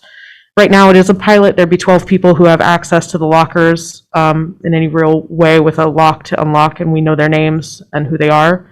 So to me, I think it's providing an amenity that we've been told is needed in a way that hopefully is as safe as possible. Thanks. Sorry, I have a follow-up question to that. So I guess I didn't realize that the side of the rec building that you're proposing is not the same side as the bike path side. Correct. So still the back, but it's. So when you're looking at the building from the back and you see the mural, we're suggesting the left side of the building. And the bike path goes on the right side of the building, where there's a fire escape in the back of the building. Okay. Thank you. Lauren, and then Carrie. Yeah, just kind of on a similar vein, just thinking of some of the same constituent input I'd gotten. So are these movable? Like, how difficult would it be to move them if we try it and some of this friction does come up? And I guess just building on that, it sounds like the city's intention is to not make this like a welcoming gathering space, that this becomes a new place, a hangout. It's more just a come, put your stuff, and that it's not going to be set up that way, which sounded like some of the concerns were that this would just kind of become a de facto place for people to gather. I cannot predict everything, but we would not be setting it up with any other amenities other than the lockers.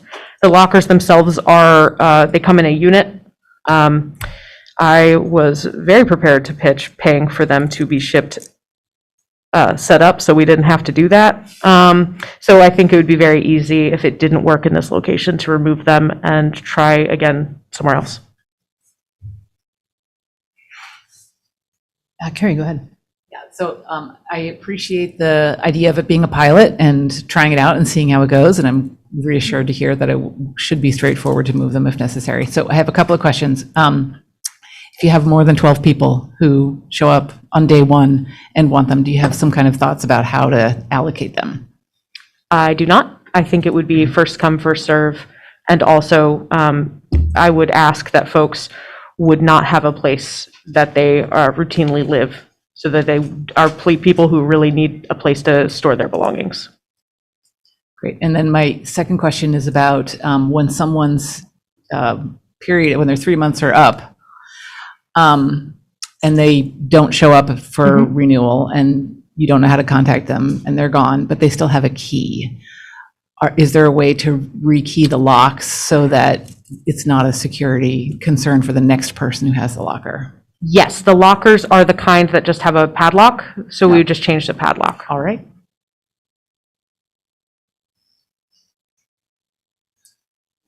Okay. Other questions? No other questions. Okay, we'll go to comments from the public. So if, again, we'll start with folks in person.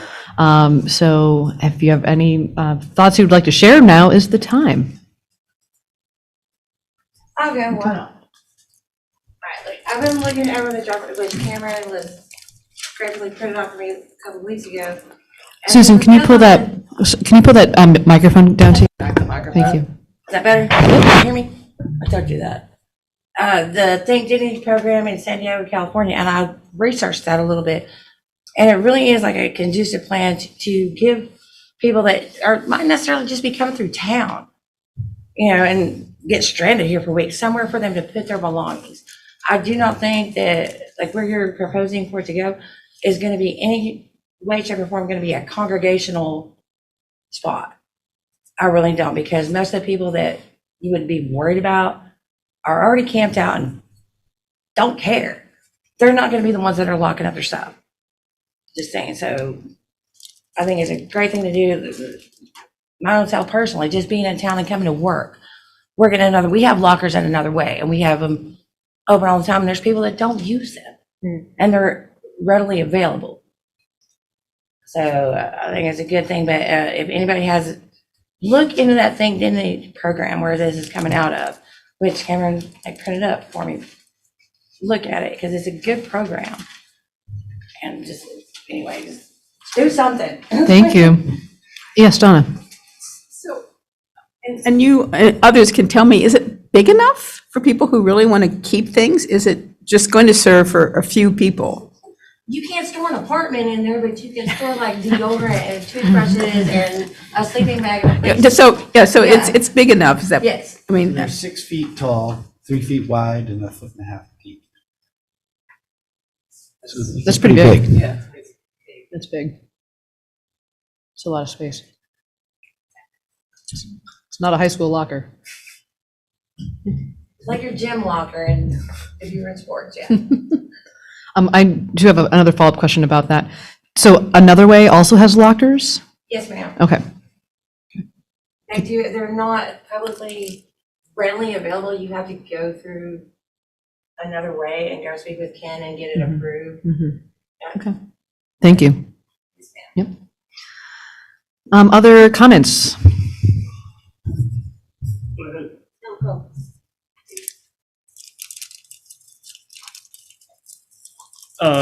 Steve Whitaker. Again, 3 years, too little, too late. There's still a need for lockers, but putting them, making people feel like you're hidden behind a building. I think there's a residence on that side of the rec center. But who's going to shovel the snow in the winter to keep them accessible? The idea of privacy, that you're asking people to feel that they can leave their most valuable treasures, the few that they still have there, and somebody's got a key, the city can search it whenever they want, is really not dignity. It's not privacy.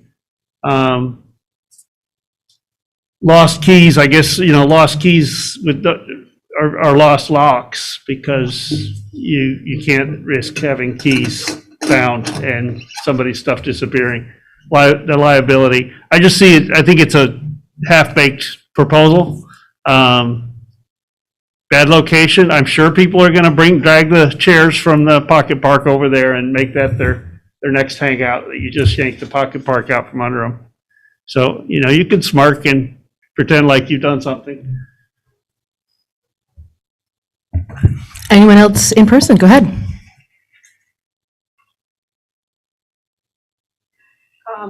Well, Mary from Montpelier, I do feel this is a good step.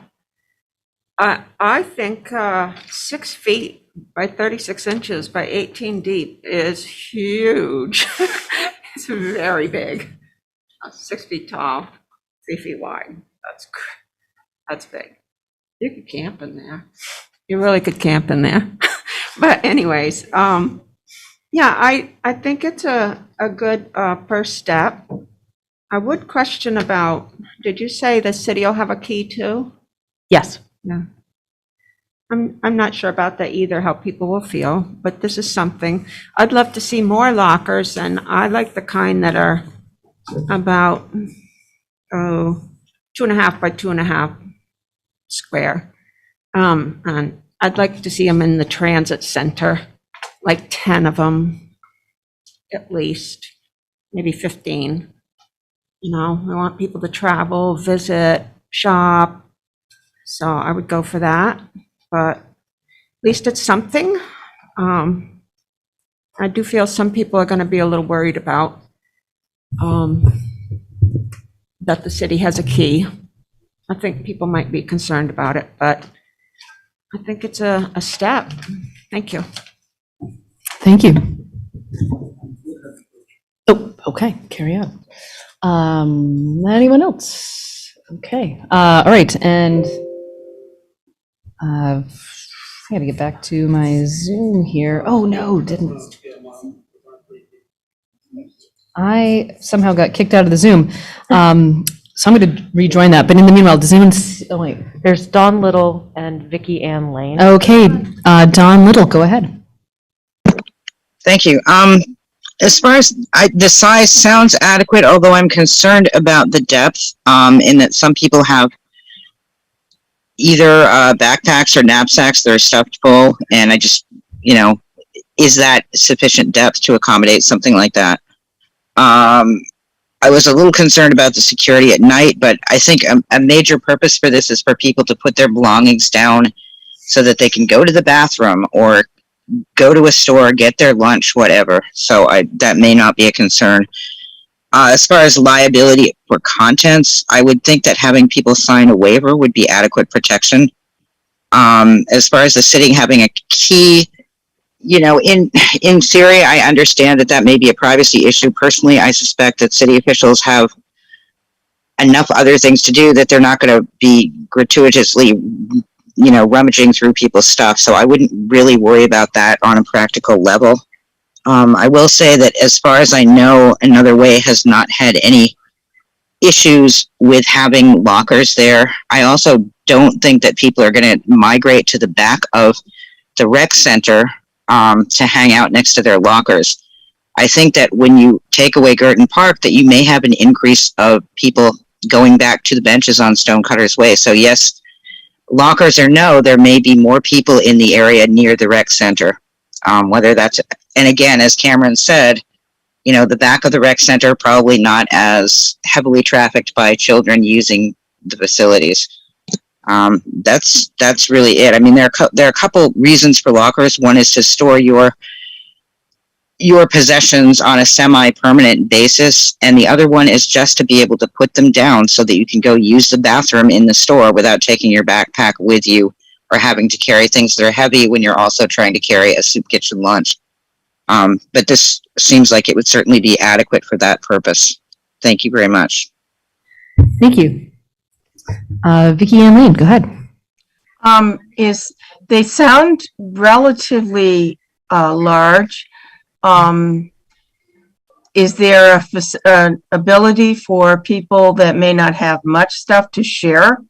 And if they have a relationship with each other, to actually share the locker and have more than one key? And yeah, okay, that's my question. Thank you, Vicky. Cameron, do you have any thoughts on that? I've thought about this, and I think it's important for us as the city to have one person be a contact person for the lockers. I don't think that precludes somebody from sharing on their own terms, but I think just for at least a pilot, it's important to have a person tied to the locker so that we know what the actual outcome is. If that is a need that is identified through this pilot program, I think it would be important to bring back any policy changes that we would have. Now, I seem to remember that the rules around getting a locker it was really spelled out, and it was like a contract or something. Yes. And so that's not in, I remember seeing that. I don't think that's in our packet.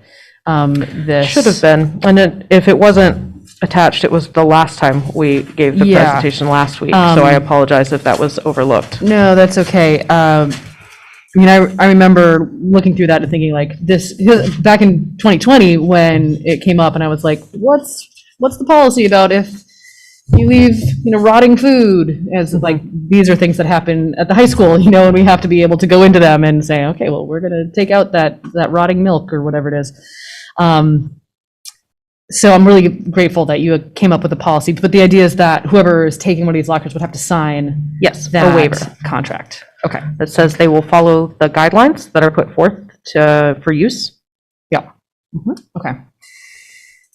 I did not see any other hands. Anyone else who has not spoken yet? Yeah, here. Ron, I see there. What's your last name, Ron? Merkin. Oh, Ron Merkin from Montpelier. How are you? Good. How are you? Go ahead. Okay. Yeah, there's been some concern that was raised about children going to the rec center and what effect it would have with people who you've already indicated have problems with alcoholism and have been fighting, etc. But left out of that, what no one seems to have remembered is that the senior center is right across the street, and it's right across the street from the road that they would take to get behind the rec center for the lockers. Another point that I noticed is that I am a cyclist, and countless times I have used that path to bicycle across so that I could get to the pedestrian and cycling path on the other side of the road to go cycling for pleasure, or to go, for instance, to the Hunger Mountain Co-op.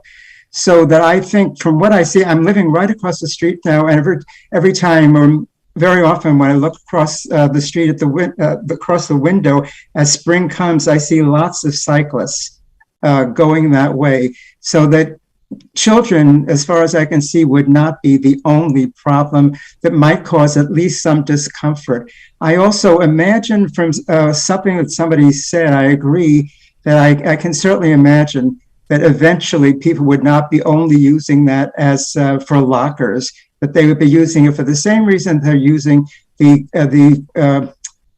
park that's now on Main Street. And from what I've been hearing, there have been lots of problems about that. Remember that seniors come in and out of the senior center all day long in front of it, and there's a parklet there that frankly they might feel uncomfortable with if homeless people start using that. So I'm very concerned about that right now. Remember the senior center, not only children. Thank you. Yeah. Anyone else who has not spoken yet? Okay. All right. So I'm going to turn back to the council at this point. What are your thoughts? Donna, go ahead. I'd make a motion that we support the recommendations of purchasing these lockers and locating them in the designated space by the recreation building. Second. Okay, there's a motion and a second. Maybe this will be faster than I thought it was going to be. Jack, go ahead. I think this is a good idea. I think that this is overdue. We've been talking about this for a few years, and I'm glad we're getting this in place. I do have neighbors and constituents who are concerned about the what might happen, but I think that we're always balancing the issues of different groups of people in town, and if there are problems, we will revisit it. Lauren, go ahead. Yeah, I'm grateful to city staff and everyone who did a lot of work on this. I'm excited to see this move forward, finally get these lockers we've been talking about for a couple of years. So thanks to everyone who did that. I think the policy and everything accompanying it looks great. And, as a pilot, we can learn and continue to grow from there. I do think just the point of congregation, again, we need to have that other parallel conversation of, what spaces are we creating for people in the community so this doesn't become a default space. So that's on us to do that work. And, we need that commitment. But I think I heard some momentum around that tonight. So I think that will be kind of, to me, moving forward with this, it's paired with the knowledge that that's also our intention.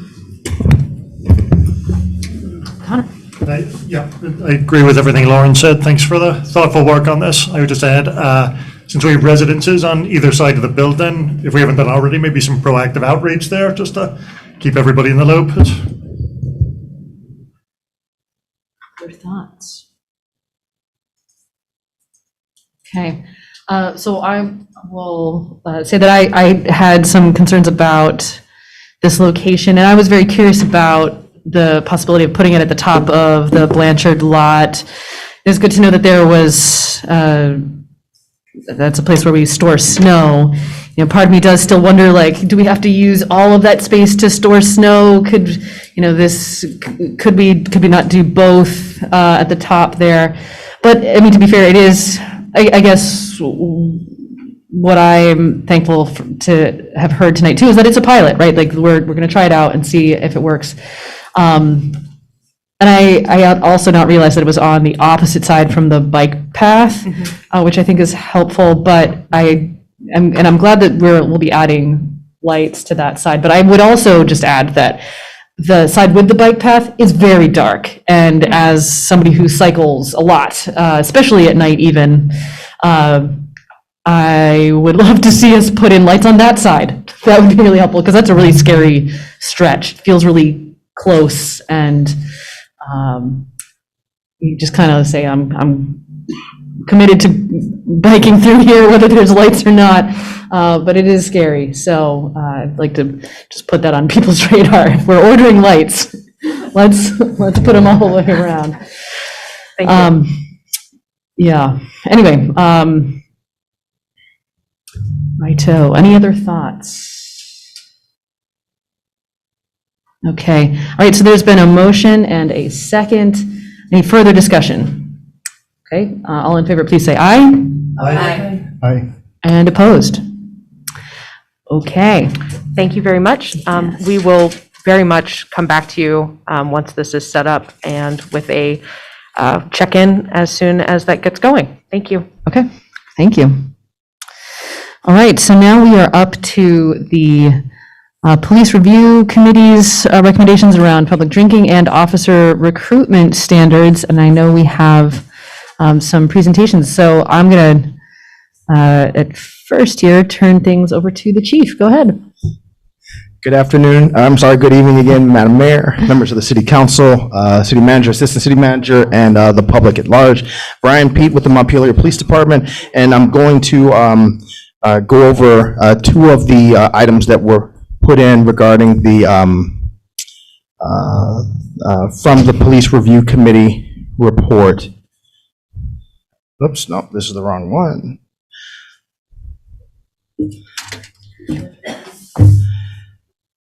This one here.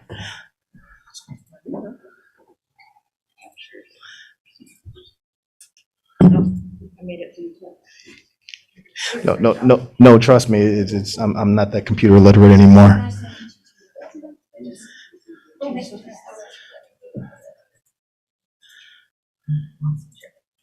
All right. Yes, ma'am. Okay, thank you.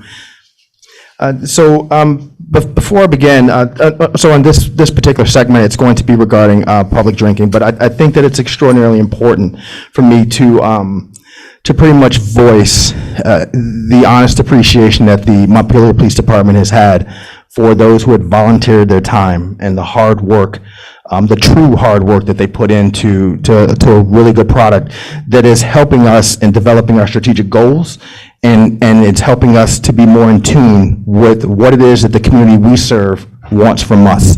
So we're looking to make sure to do our best to adhere to the spirit and doing our best to say yes to everything, but we want to make sure that we don't, that there aren't any unintended consequences that may relate to it. So with that being said, and then also I want to make sure that, to make a clarifying statement, that when I was up here talking about the issue of the parklet, I take full responsibility. The Montpelier Police Department has and always will continue to address any bad behavior or criminal behavior. It was just through my direction, I had just asked officers to, if you don't have to deal with the situation that you see someone who is drinking in public, then let's hold off before, so we can get some additional guidance. So that's on me. So I just wanted to make sure, but to be extraordinarily fair, that the Montpelier Police Department has and will always make sure that we continue to respond to anything that's going to be a behavioral incident. So the points or something, the items I'd like to talk to would be what the police review committees or the PRC's drinking recommendations were, what MPD's position is, what the current ordinance is, how MPD enforces the current ordinance, and then talk a little bit about disorderly conduct, substance use disorders, and how they're baked into the law, and then the PRC's rationales and MPD's responses to those.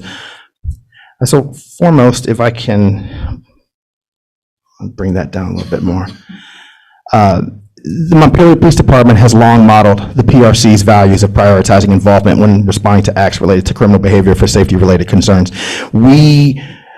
We want, I think one of the things that came out of the study was that the Montpelier Police Department is committed to 21st century policing and trauma-informed policing, and that we're not looking to utilize a hammer in situations that we don't need to utilize a hammer. That how we go about doing things is how do we go about helping people to the best of our ability, and handling it at the lowest level possible without involving someone in the criminal justice system, and knowing the difference between a mistake, a bad decision at a time, and then what a malicious intent is. So we wholeheartedly agree with the spirit of what was recommended by the Police Review Committee for drinking in public, and we want to acknowledge that we do not want to approach these things with a heavy hand. The recommendations on page 6 of the executive summary are listed there. I think that everyone here has read that, so I won't dive too much into it. It just talks about consideration of repealing the ordinance, providing training street outreach workers to training to street outreach workers in Montpelier Police Department, and then looking at the future committee to review all public safety ordinances, and that's something that we definitely want to make sure that we do as we bring up policies and what our strategic goals are. Well, I will say that we advocate that the ordinance to remain in place, and again, that I think that we do recognize intoxication as an illness. We do understand that substance abuse is an illness, and it's not a choice. So that we want to make sure that our policies and procedures, as well as state law, that they ensure minimum involvement with the criminal justice system in these cases. So what is the current city ordinance? The ordinance, this is listed here, just talks about no one person should consume open container of, carry an open container of malt liquor, malt beverage, wine, intoxicating liquor in a public area. One of the items that was listed within the PRC recommendation talked about that there was that the committee recognized that there might be a state law surrounding this. There is actually, I'm not aware of any state law revolving around actual consumption of alcohol in public. It's more or less the issues of disorderly conduct, what results from consumption of an intoxicating substance. So how do we enforce the ordinance? So a typical call, and I say that extraordinarily loosely, usually there'll be a call for service or there'll be an officer's observation if someone is drinking in public. What the ordinance does is it gives us the ability to lawfully interact with someone to see if there is intoxication or if there's a public safety concern, if there's a health concern, if there's anything that's going on. So without the ordinance, we don't necessarily have legal grounds to approach someone to determine if there's a behavioral issue or if there's a health issue or anything else to that effect. The individual usually abides by an officer's request to not drink in public. So most of the times it's like, excuse me, sir, ma'am, I'm so-and-so with the Montpelier Police Department. I just noticed that you're drinking in public. There's an ordinance, could you please not drink in public, something to that effect. And most of the times that it just disperses on its own right there. But if the situation warrants warnings that we're having conversations, then I would argue that we're already at a point of escalation that it is something that the Montpelier Police Department should be addressing before it gets to something that that has the potential of spiraling out of control.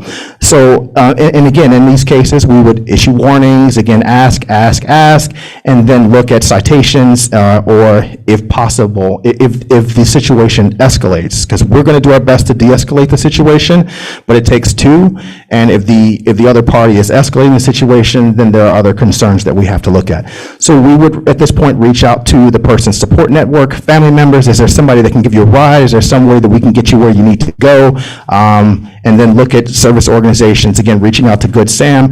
There is something with Turning Point. We do have a very good relationship right now with Turning Point, a partnership, to the point that we're all trying to figure out grant funding that Turning Point can actually have someone on call. So when we have these different types of situations, if it doesn't warrant a police involvement, how do we help these people? And then how do we do that? So currently, right now, we're doing like a referral system. So if we run into someone, we'll call Turning Point and we'll just say, hey, XYZ, this is going on. They'll do their reach out. But if they do have someone on call, then we can obviously reach out to them, because sometimes it may not rise to the level of talking to someone or talking to a social worker. If there is a clear safety concern, safety-related housing may be necessary. But I mean that if someone's intoxicated to the point that there's a health issue, then we may have to lodge them someplace so they can, with all due respect, sober up. So those are always the last options of citation, lodging, or arrest. So the state's law, disorderly conduct, is listed here. All too often, our issue is again, it's not necessarily someone who's drinking in public, but it's the disorderly conduct that results because of consumption of alcohol or other intoxicants.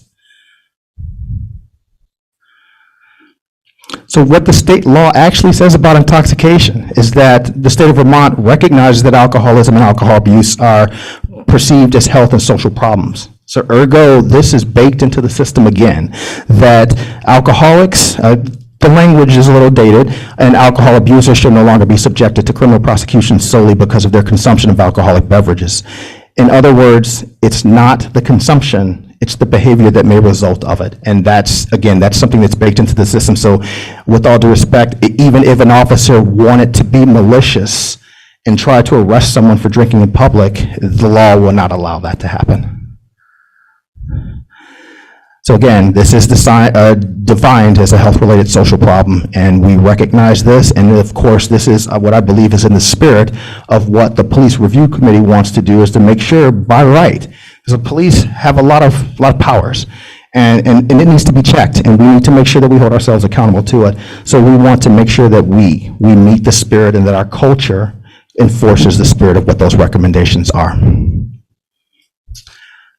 So some of the rationales that were listed in the review committee talks about, again, that the PRC had the understanding that they cannot, looking at what the state law is, and then talking about deprioritization, that we can't really per se deprioritize a call. If a call for service comes in, we do have to respond to it. There may be a ranking situation that officers are dealing with a critical emergency, and then they will move to the next call as best as they can. But we will go to all the calls for service that do come in.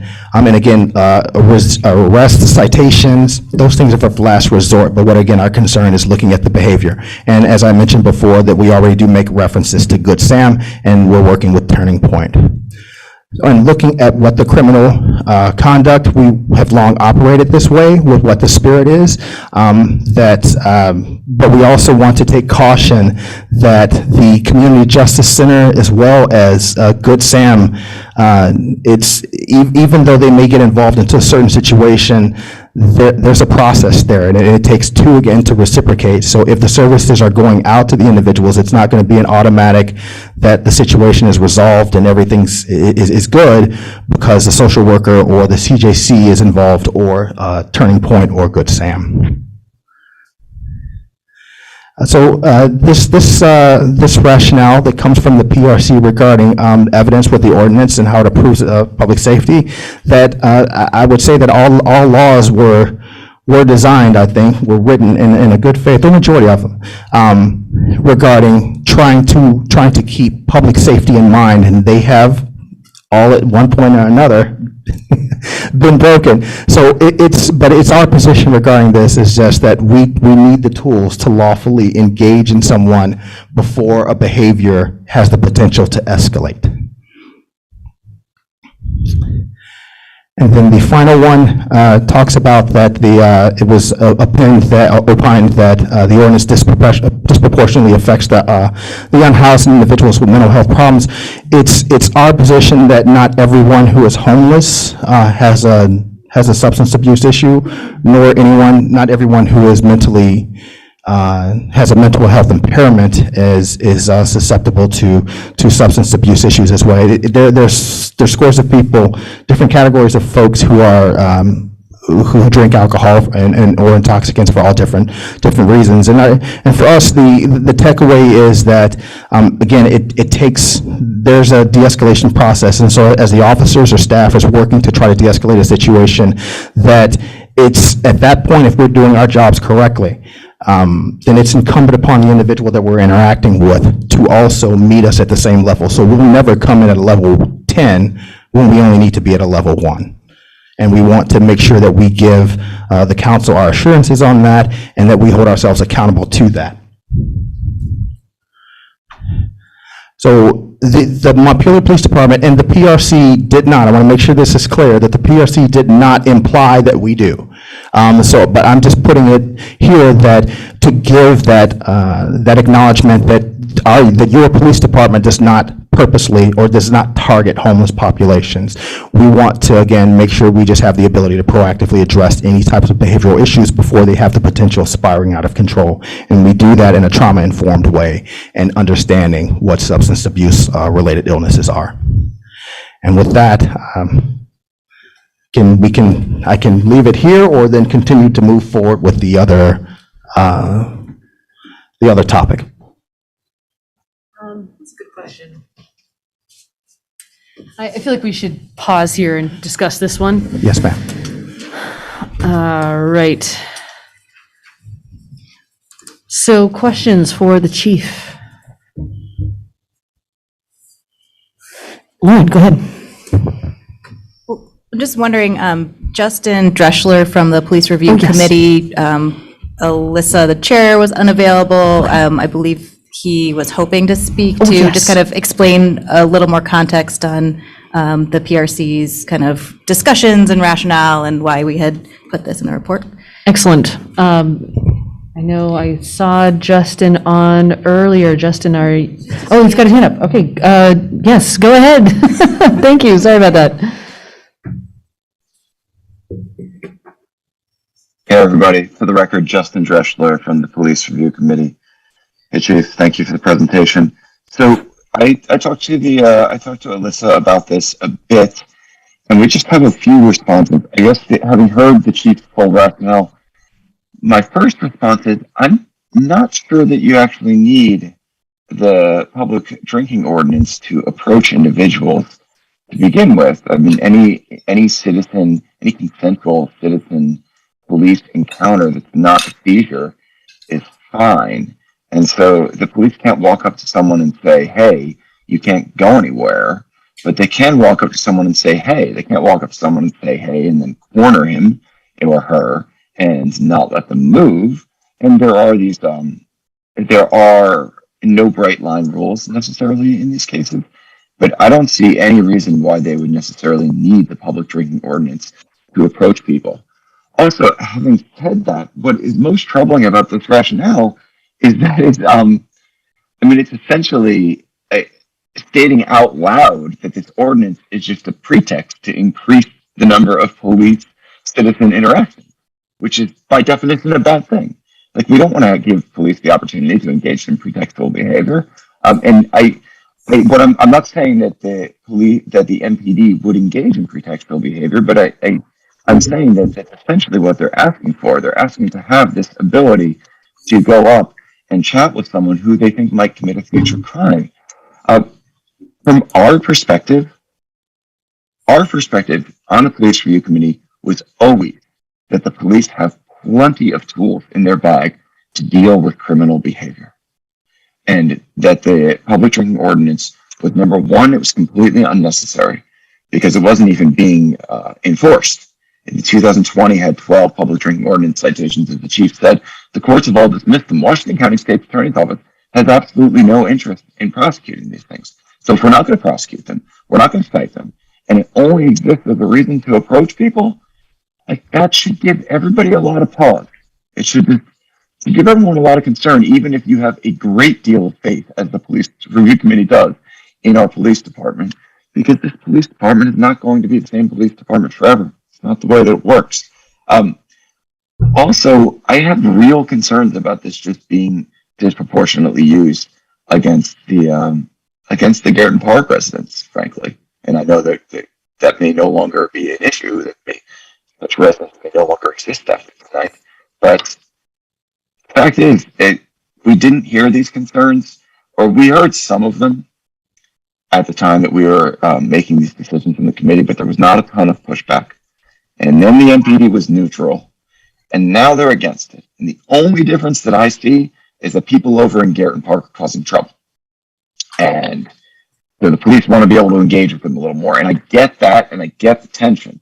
But from our perspective, police intervention has never and will never be a solution to public drinking and substance abuse and mental illness and what have you. And we've tried this for many, many, many, many, many years in many, many, many, many places, and it's always failed. And so I suppose for all of those reasons, we think that it is a quite well-reasoned recommendation to repeal this ordinance, which, we're essentially being told is going to be weaponized against the homeless in this town. And by weaponized, I don't mean in necessarily a bad way. A weapon doesn't need to be used to really hurt somebody, but this is the weaponization of an ordinance. Like, there's just no other way to explain it. I'm not going to be talked to if I'm chugging a beer on Montpelier's sidewalks. I'm just not going to get talked to. It's not going to happen. And so what you're allowing is the police to make judgments about who's going to be trouble and who's going to commit future crimes. And I do think that we should hear. I do think that the city council should hear from the state's attorney's office on this issue. I do think they should hear from Carol Plant over at the CJC on this issue. Solution to these problems isn't more police. It's not. That's why we have all this good SAM stuff. Even if our police are the greatest, which God bless they are, but it's still not the solution. I think Michael Sherman, who is also in the PRC, has some things to say about this. Thank you, everyone. Thank you, Chief, as always. And thank you. I really appreciate the mutual respect, Chief. It's always there. Yeah. Thank you, Justin. Michael Sherman, go ahead. Hi, I'm Michael Sherman. I was on the police review committee, and actually I was the one who did all the most of the background research on this, and actually brought it to the attention of the chair and a few other people. And it was because I was doing the study on the patterns of arrest, and there was 1 year in the 5 years that we studied where there were 12 arrests, and it didn't appear at any other year for this. And so I started the question, well, why is it there, and what was responsible for the spike? I was never able to get an answer for why the spike took place, because I was referred to Captain Nordenson, who was on vacation at the time, and so we never got that. But I did have an exchange of letters with the chief, and one of the things, and in the letter from the chief, and I have it right here. I'm sort of feeling like I'm looking like Senator McCarthy, but I'm not. He explained that if a citation is made, and I think I've got this right, then that it automatically kicked in a certain kind of responses by the police. They had to take the person to a detox center. If the detox center was full, it had to take that person back to town. They would have to find some shelter, and that basically was taking a police officer off duty or out of reach for a considerable amount of time, and that this was and that it weakened the police force basically. And I, as I say, I have the full letter. It's a 2-page letter in which it seemed like the chief was helping us make the case for maybe rethinking how to deal with people who were intoxicated. Now, I understand, and I want to emphasize that context is everything. I'm a historian, and that's the way I have to think. And so this was before It was just a year ago, so we were in COVID, but it was certainly before the whole problem of the Girton Parks showed up. And I think that that has had a lot of that event has had a lot to do with the change in the police attitude, and I appreciate that, and I think that we're talking about a somewhat different situation. But I want to emphasize that I don't think that our committee was being irresponsible in making this proposal. We were acting on information that we thought pointed to the need to find an alternative to intervention with an arrest or even a citation, and would actually keep more police available for on-duty work than it would do any harm to the community.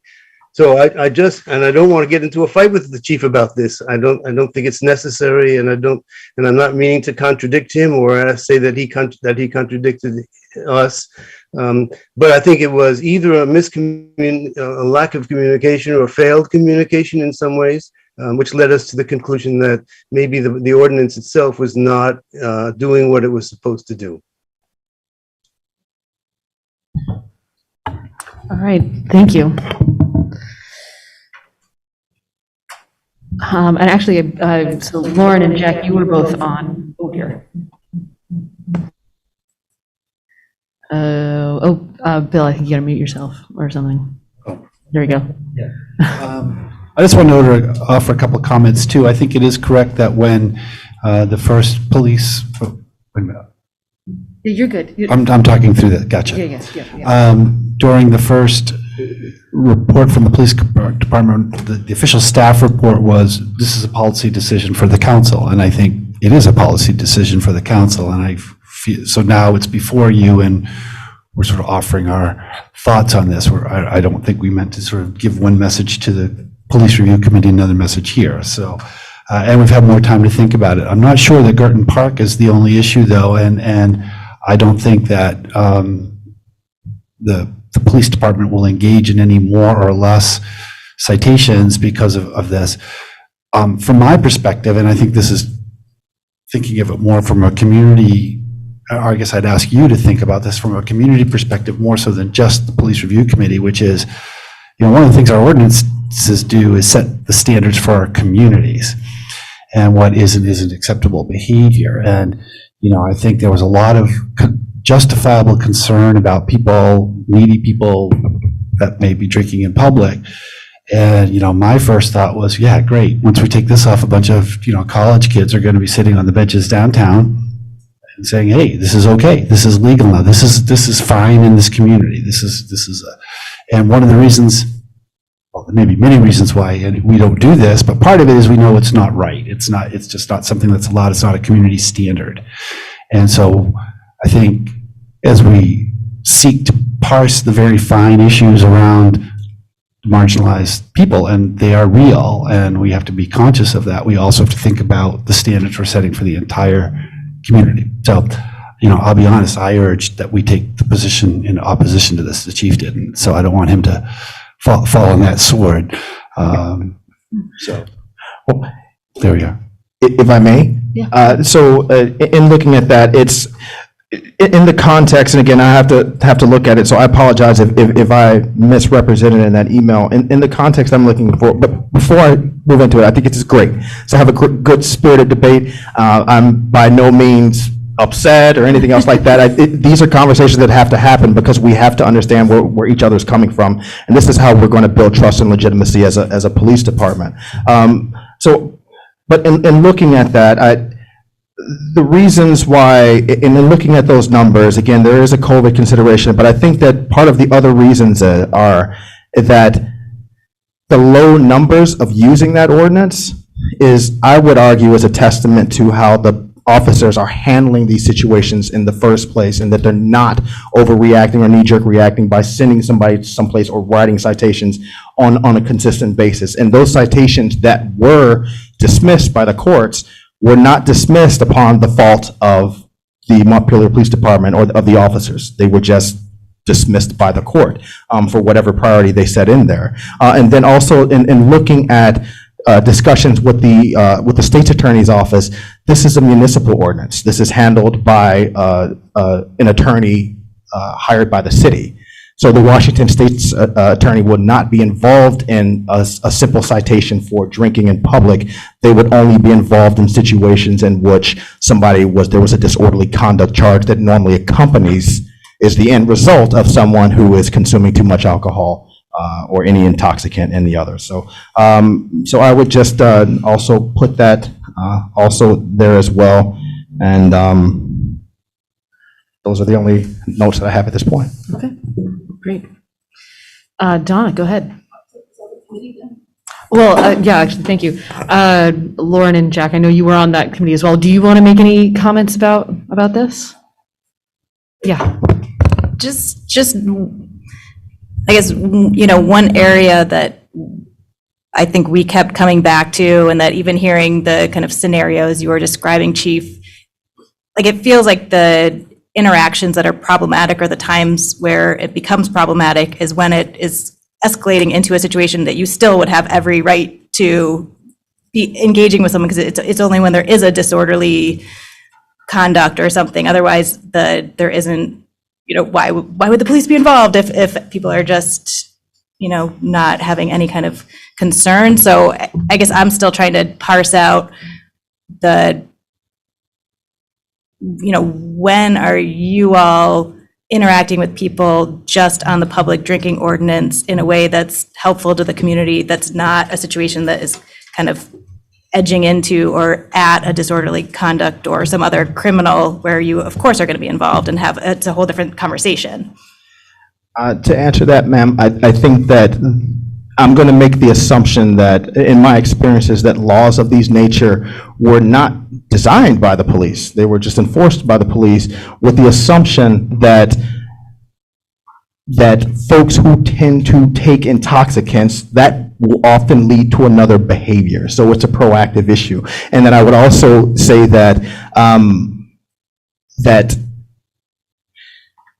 in those interactions, that they may not be documented because of the officer going to a meeting with an individual and saying, "Excuse me, sir, ma'am, you're not allowed to drink." Okay, fine, that's great. There's no reason to have any other further conversations or anything else like that. We're not going to do name checks or anything else to that effect or detain that person. So I would just say that law enforcement enforces the laws on the books, and then my position there would be those laws were made with the assumption that we need to enforce them fairly and correctly in an approach, but and doing it responsibly, but we also understand the outcome. I mean, because I would look at it again, like we could name any law out there. And as I mentioned before, laws have been being broken every day. And that doesn't necessarily mean that we're harassing folks or having contact with folks in certain different ways. Oh, thank you. Jack, anything you want to add? Not at this point, thanks. Okay, thank you. Donna, go ahead. So my question has to do with the difference between alcohol and other drugs. Indeed, we don't have on the books things about other drugs to be over the limit and then for our concern. We only have it about their behavior that might be caused by other drugs. Why is alcohol different? Why would we need a separate ordinance? I would think that it looks to me that when this ordinance was created, it was done in where there was no distinction between alcohol being an actual drug, which is what we know it to be now. So alcohol is considered a drug. Right, but I can sit on the bench and smoke marijuana now. Yes, but if I may intervene, I'm Yeah, sorry, go ahead, but go ahead. I think you're there. The presumption was, I think alcohol has always been legal, or at least since the 30s, and the other drugs aren't. So just basic possession of them was in and of itself a crime or something. Yeah. Whereas you can legally possess and consume alcohol. So the city at the time said, yeah, but you can't do it in public. Like, that's not a standard that we want you to have. And I believe, actually, I'm not sure where the Vermont is on, you can buy and use retail, but I'm not sure you can Consume in public, you cannot. What's that? Yeah, I'm not To my sure, knowledge, you're not for a able to while, you consume in weren't public. able to smoke it in public, so I don't know where that has ended up, but, so, and if that's the case, then that will be a new state statute. I think it's really, so I just ask you to think about if you guys are okay, if we're okay for that's the standard for the community, that you can hang out on a public bench or wherever and drink beer or whatever, then that's great. I think it's just important to remember that these are setting a standard for everybody, not just some people. Sorry, Donna, was there anything further? No, thank you, Bill. Okay, Connor, go ahead. Just following up on Bill's point there, I don't want to be alarmist, but I'm trying to think of like an extreme example, like 3rd of July, people are sitting, watching the parade for like up to 5 hours at a time. They bring like a bag of cans with them, and State Street turns into Bourbon Street all of a sudden. It's that's a possibility with this. Okay. Carrie, and then Lauren. So just to follow up on that, people are definitely drinking at the 3rd of July parade already, so we should not kid ourselves about that. So I just want to address, and thank you for all of the other pieces that were part of the recommendations that the Montpelier Police Department is already doing. Treating people like human beings, offering assistance when needed, trying to connect people to resources. Thank you so much for that. I'm very, very happy about that. I'm getting just a little hung up on looking at what the state law says and reconciling that with the city ordinance. And I don't know if this is something that you can address or if somebody else can address it, but that this state law that says it's a policy that alcohol is a health and social problem, and that alcoholics and alcohol abusers, so people using alcohol, shall not be subjected to criminal prosecution solely because of their consumption of alcoholic beverages. That seems pretty clear to me, that an ordinance that says the fact that you consumed alcoholic beverages is not allowed, that seems to me like it's incompatible with the state law. And maybe this is a question that a lawyer can answer better for me, but that's the thing that I'm kind of stuck on. And so if this is this enforceable? Is this something that we can actually have on our books, given what the state law says about it? And if not, then we should really think seriously about why we have it. So I would respond to that one, that yes, it is something that you can have on the books, and that while the state is looking at it, it's not necessarily, no one's saying that we're going to lock up anyone because they're consuming alcohol. There's a certain standard of behavior, and I think that this is one of those things that you're going to have unintended consequences for. And again, I would also point back to the fact that the department is not taking this, just like any other law. You can name a law, and again, the department, police officers don't create laws. We enforce the laws that legislative bodies put on, and they're put there for a reason. So we don't go out and abuse any which one of them. That's not who we are, and that's not what we're about, and that's not what a majority of law enforcement is about. And I say that because one of the catalysts behind the creation of the PRC was because of what other law enforcement agencies are doing elsewhere. So I would just say that whatever the council decides is what we're going to do. But this is a standard, I think, for the community. And how, with all due respect, what's to stop me if someone calls me on the phone and says, there's someone who's sitting outside of my house, or they're sitting outside of Aubuchon's, or they're sitting outside here and they're drinking alcohol, which is what's going on right now. So my only option is there's nothing to do. Let's wait till they get drunk and they break something. Other than that, I have no other recourse to talk to that person, to see where that person's at, to see if there's anything I can do to help that person. So I do understand the caution that Justin had brought up regarding police accountability, but I also, on a personal note, I could look at that again and say that we need to be cautious of what powers, I guess, that we're giving police, because whether the department is doing something good now, there's still like a presumption that in the future, the department can flip. And I would argue that this city body would not allow that to happen. That you're going to look to hire the right people, the right person to sit in this chair, and that I'm going to make sure that I hire the right people who are going to acknowledge and who are going to be supportive of what the decisions that the city council makes as far as what our community wants. If you don't want to police the way our community wants to police, then you don't belong with the Montpelier Police Department. And I think that's a standard that has long been set here in this department, and I think that's a standard that's been set from the top. Connor. Any other communities in Vermont not have this on the books, do we know? I do not know the answer to that question. Police review, maybe? Any of those guys done? Michael Sherman knows. Oh, I don't know. I feel like. All right. Oh, Jack, and then I want to go to the public. You can go to the public. Okay. All right.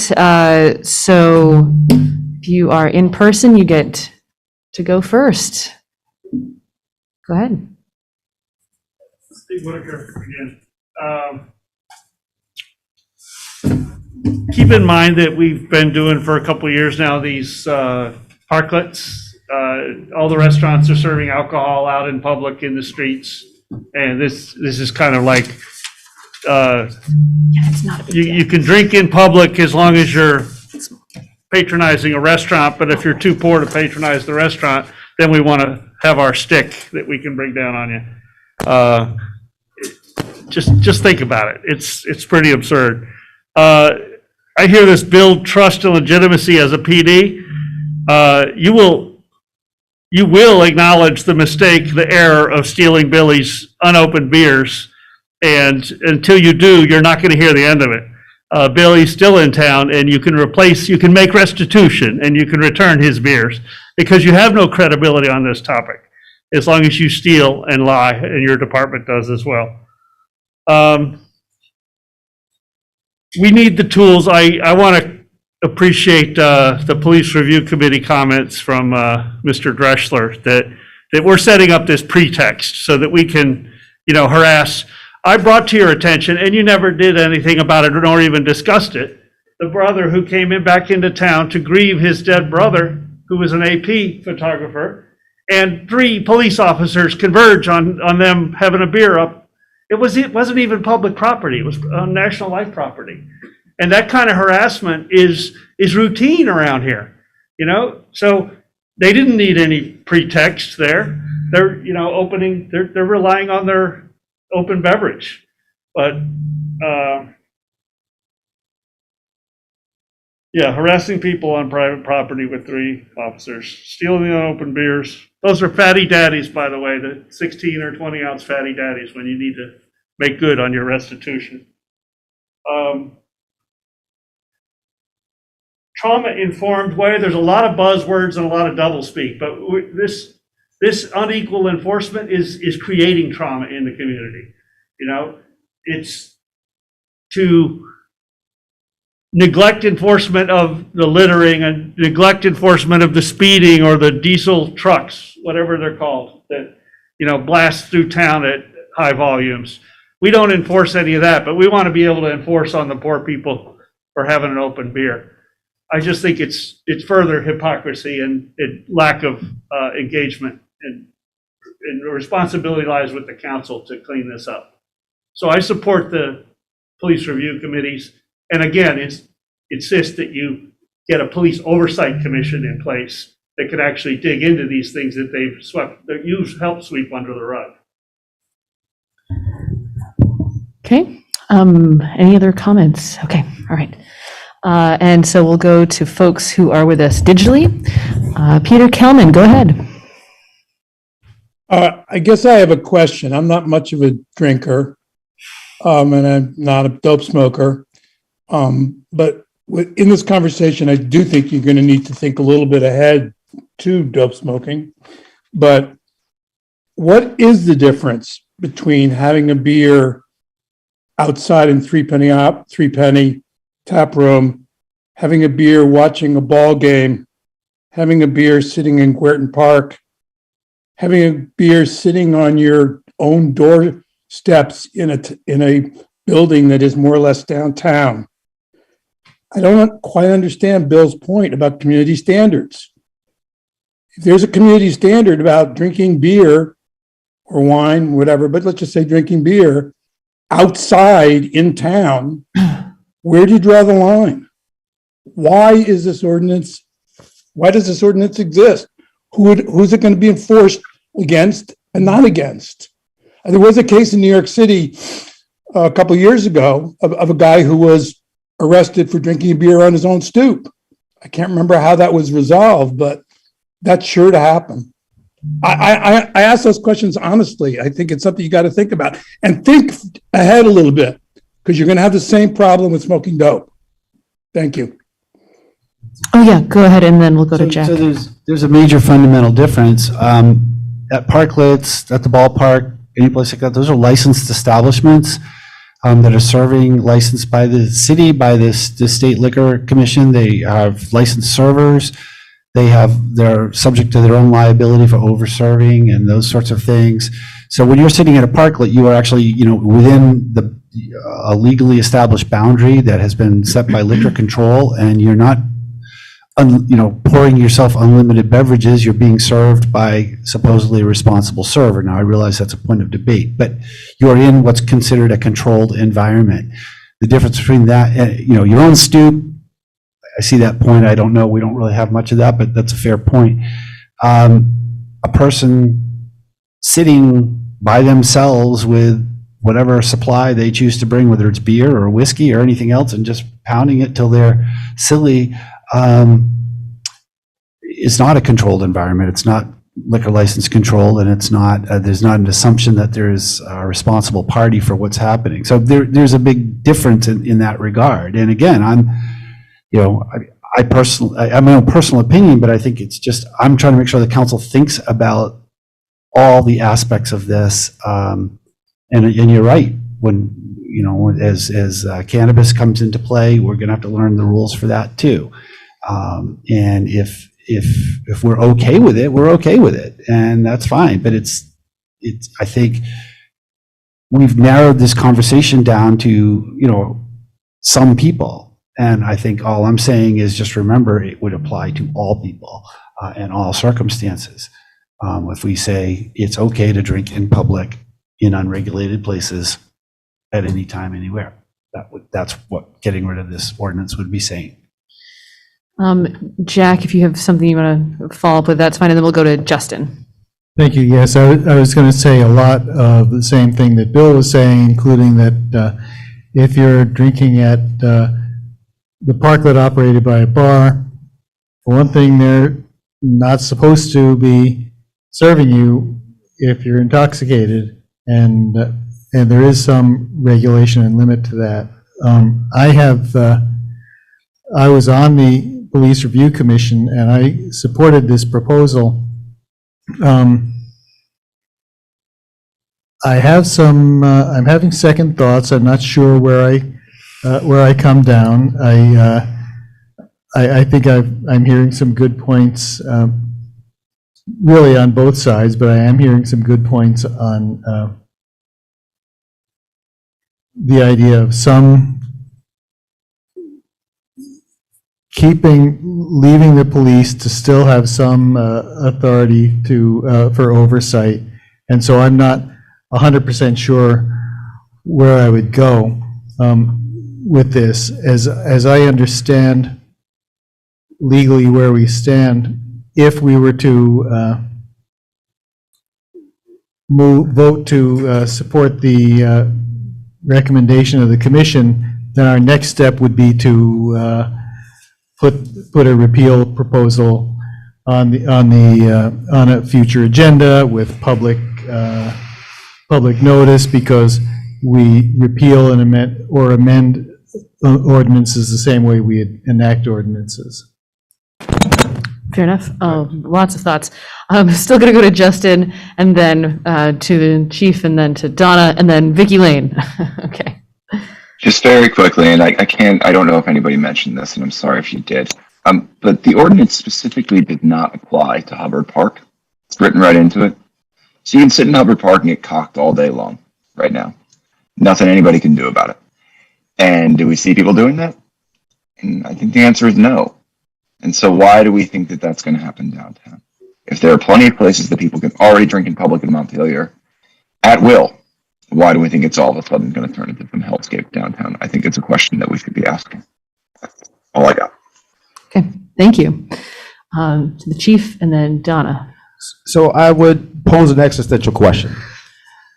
With all due respect, with the spirit of what the council tasks the PRC to do, what in the grand scheme of things does an ordinance of public drinking have to do with policing in Montpelier?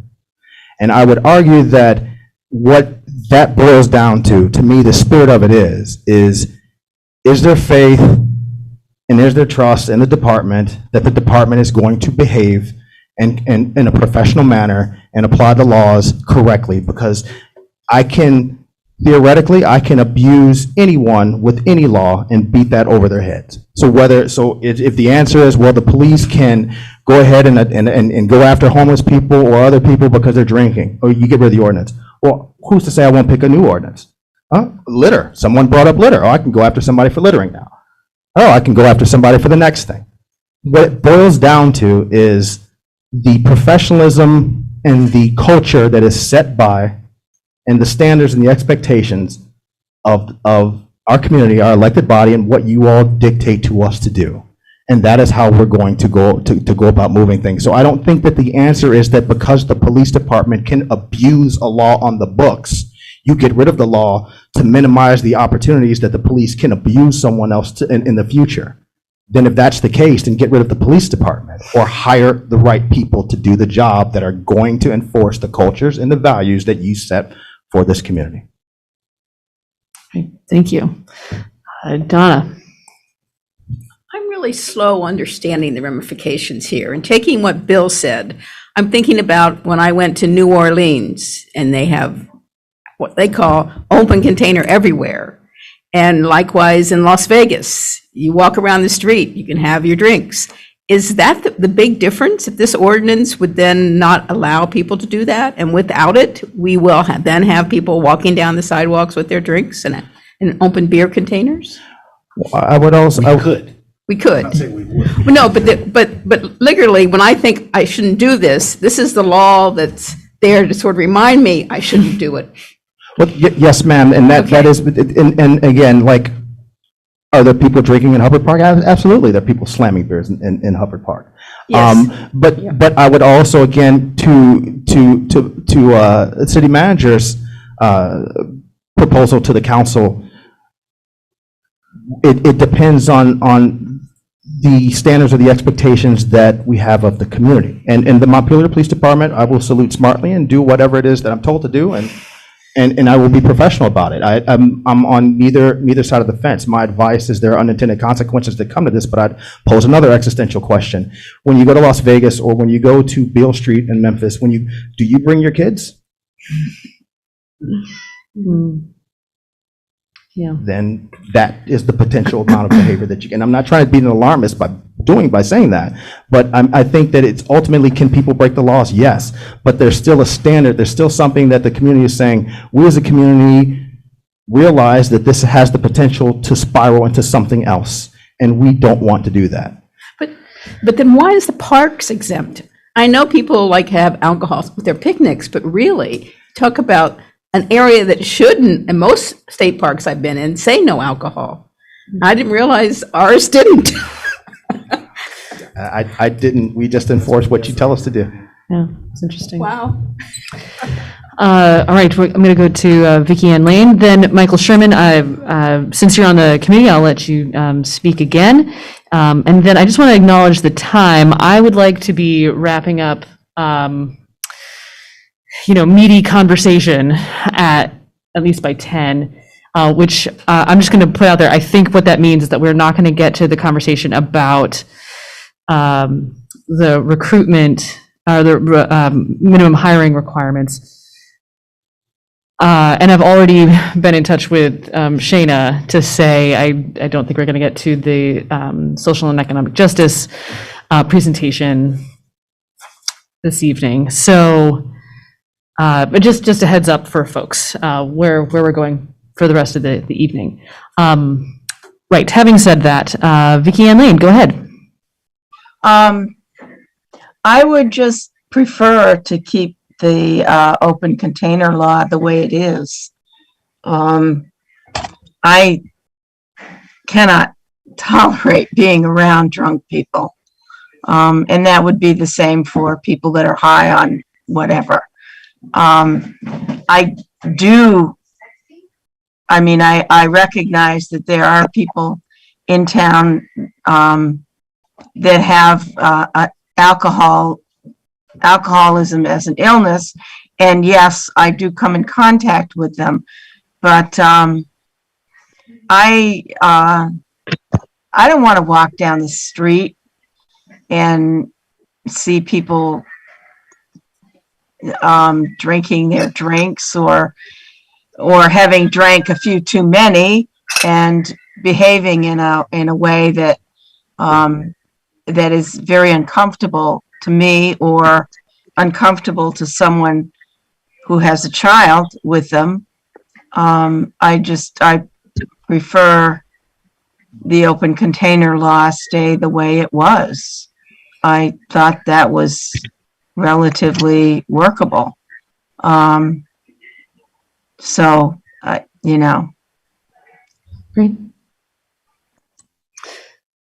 Thank you, Vicki. Michael Sherman, and then we'll go to Don Little.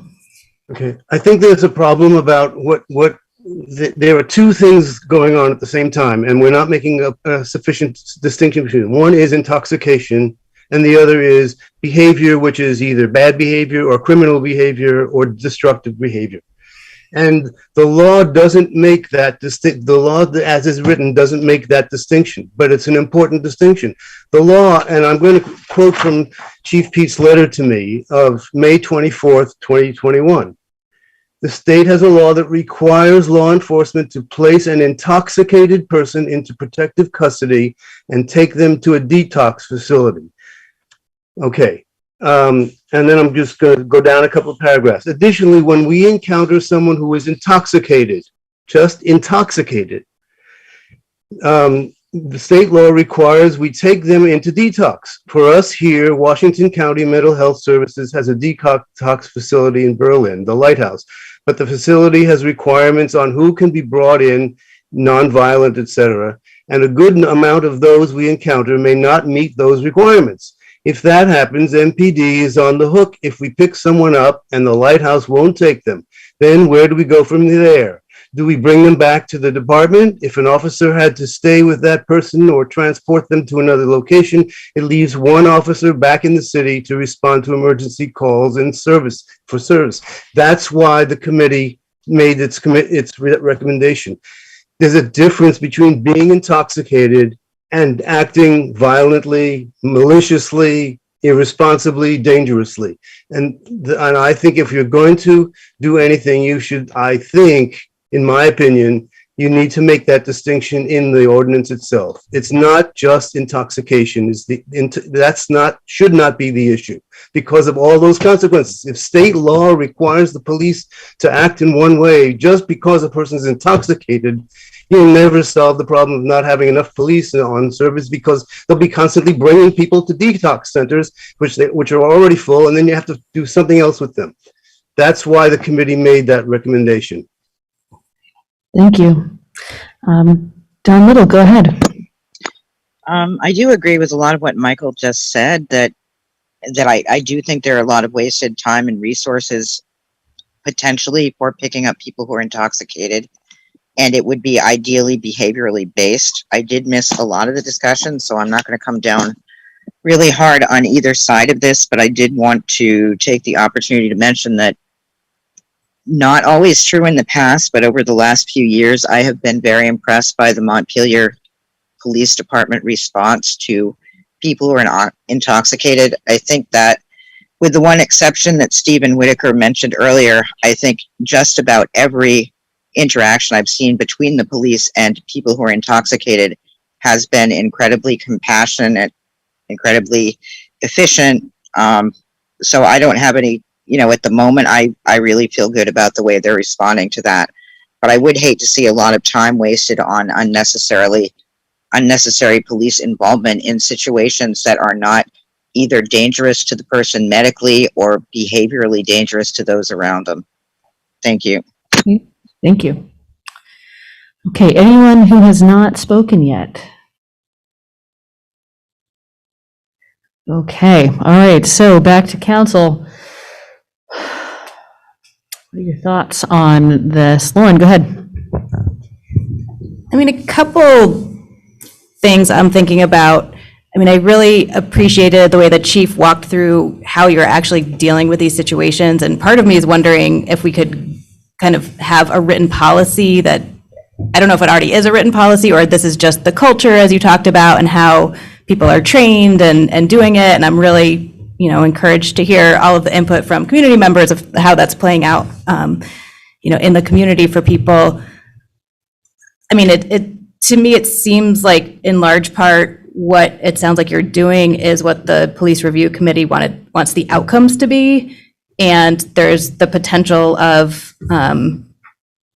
if that's not being followed, that there's, ways that just alcohol consumption in and of itself doesn't feel like the right venue to be entering the criminal justice system potentially, or, whereas disruptive behavior, the behavior that can result from intoxication can, and in our assessment already gives you plenty of tools to engage with people. But, I'm just wondering, between a policy accompanying the ordinance that lays out in writing that what it sounds like you're already doing, and or if there is a way of tightening up the ordinance language that has to deal more with intoxication or a different kind of level than just, some of these extreme examples, like I don't think we're going to turn into New Orleans or any of that because, people can already drink in Howard Park. We haven't turned into New Orleans in the parks, but, so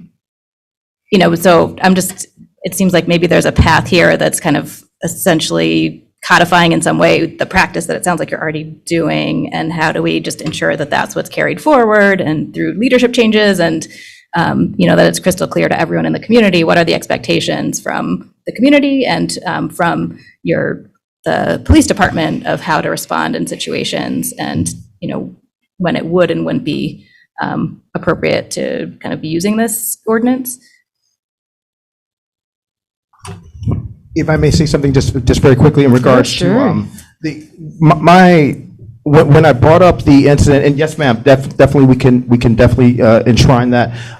But in going back to that email, my frustration, and I should have made it a little bit clearer, and I apologize about that context.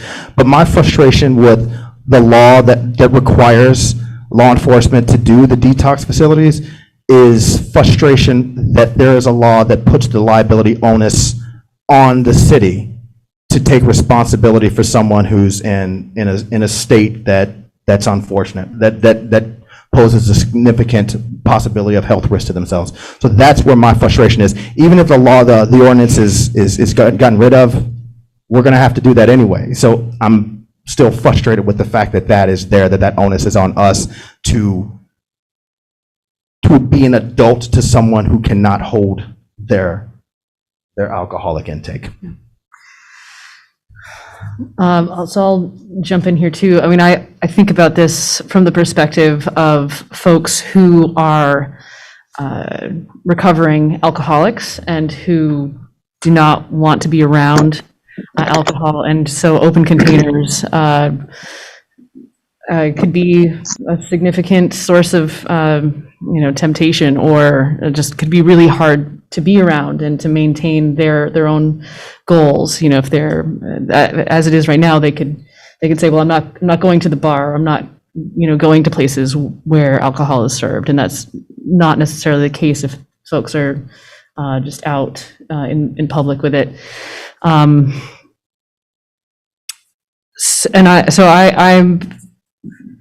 just say for me, this is not a step that I'm ready to take, but I am just one person on the council. Other thoughts?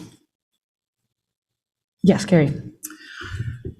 Okay, so I think I'm feeling like there are a lot of intersecting things here. And so I appreciate Bill's point about we're thinking about kind of our community standards here. And do we want to be a community where people can drink a beer on the sidewalk? Where we are a community where people can drink a beer at Hubbard Park, where they can drink a beer at their kids' Little League game, where they can, it's not school sponsored. So where, the rec soccer games at the Dog River Field, people can be drinking. So, and we're not Bourbon Street. And I do think it's alarmist to invoke images of Bourbon Street. I did go there last summer. There were a lot of kids on Bourbon Street. And there are a lot of reasons why it may or may not be a place I would want to take my kids, but that don't apply in Montpelier. So in general, my personal bias is going to be a way against criminalizing behavior that we don't have to criminalize. And so alcohol is legal. I can drink in my own home, and I can get completely wasted and then step outside and stagger down the street. And I'm not publicly drinking. I drank at home, but then my behavior becomes a public issue. And so I think that's the responsibility of the community and the police to be thinking about what's the problematic behavior. And so if I'm stumbling down the street and I'm yelling obscenities at my neighbors because I'm intoxicated, that is a problem. But if I am sitting quietly on a park bench and quietly, intoxicated, that's not necessarily causing a problem. It's not a public safety issue. So in general, I would like us to be focusing on the problematic behavior and trying to address that. So there's the disorderly conduct, there's what people are doing when they have been drinking. And not assuming that any drinking is going to result in illegal behavior. And the chief brought up the question of, do we want to wait until somebody become so drunk that then they engage in problematic behavior before the police step in and do anything? And I mean, I would, yes, like you to do that. I would like us not to be engaging with people in a criminal justice kind of a way if they're not doing anything that's not a danger to public safety. And I don't think that in general, public drinking is a danger to public safety. It's the behavior that can result from that. And I think we do have tools to deal with that. And if we don't, I think we would be seeing a lot more problems in the vast areas of the city where public drinking is allowed. So I don't really have a very strong feeling about what we should do in response to the police review committee, because I do feel like there are a lot of people in the community who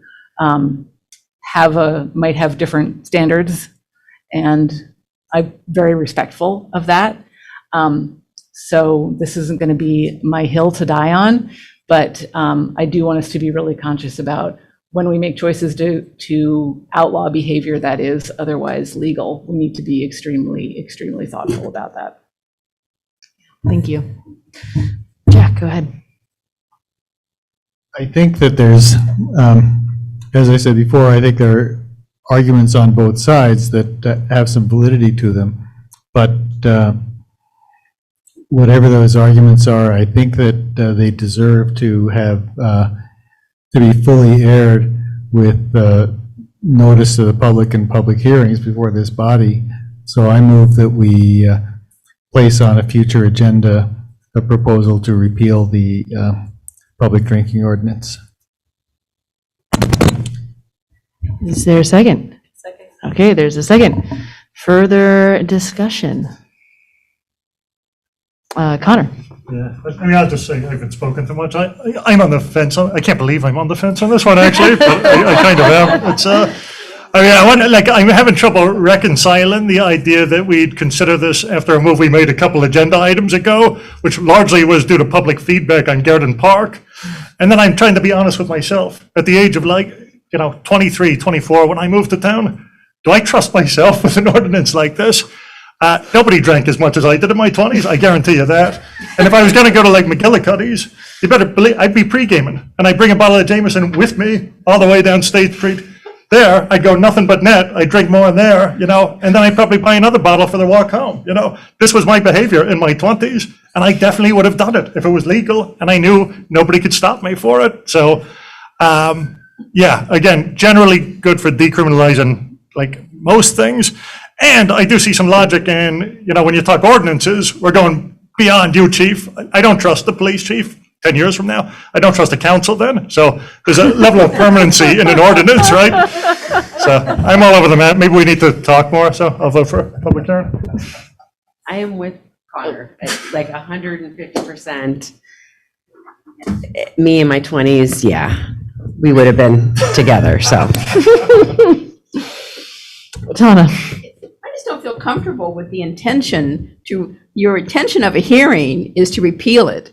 And I'm not ready to repeal it. I'm ready to have a lot more discussion. So to have that as a preset attitude that we're having these hearings to not just modify it, but to repeal it, I'm not comfortable with it. And I wasn't bringing up Bourbon Street or New Orleans or Las Vegas as alarmist. It was just my own reality, how different I felt in those communities, watching people all around me, even when I walked 2 miles from the base chaos with beer and drinks everywhere. It was just very different mindset than on my own hometown. So that's why I brought it. It was a huge contrast all of a sudden of a community standard. And the community standard, I think, impacts not having beer in the parks. And maybe when we review it, if it can be more positioned as a review, then maybe we'll look at the parks and look at the rec fields, etc.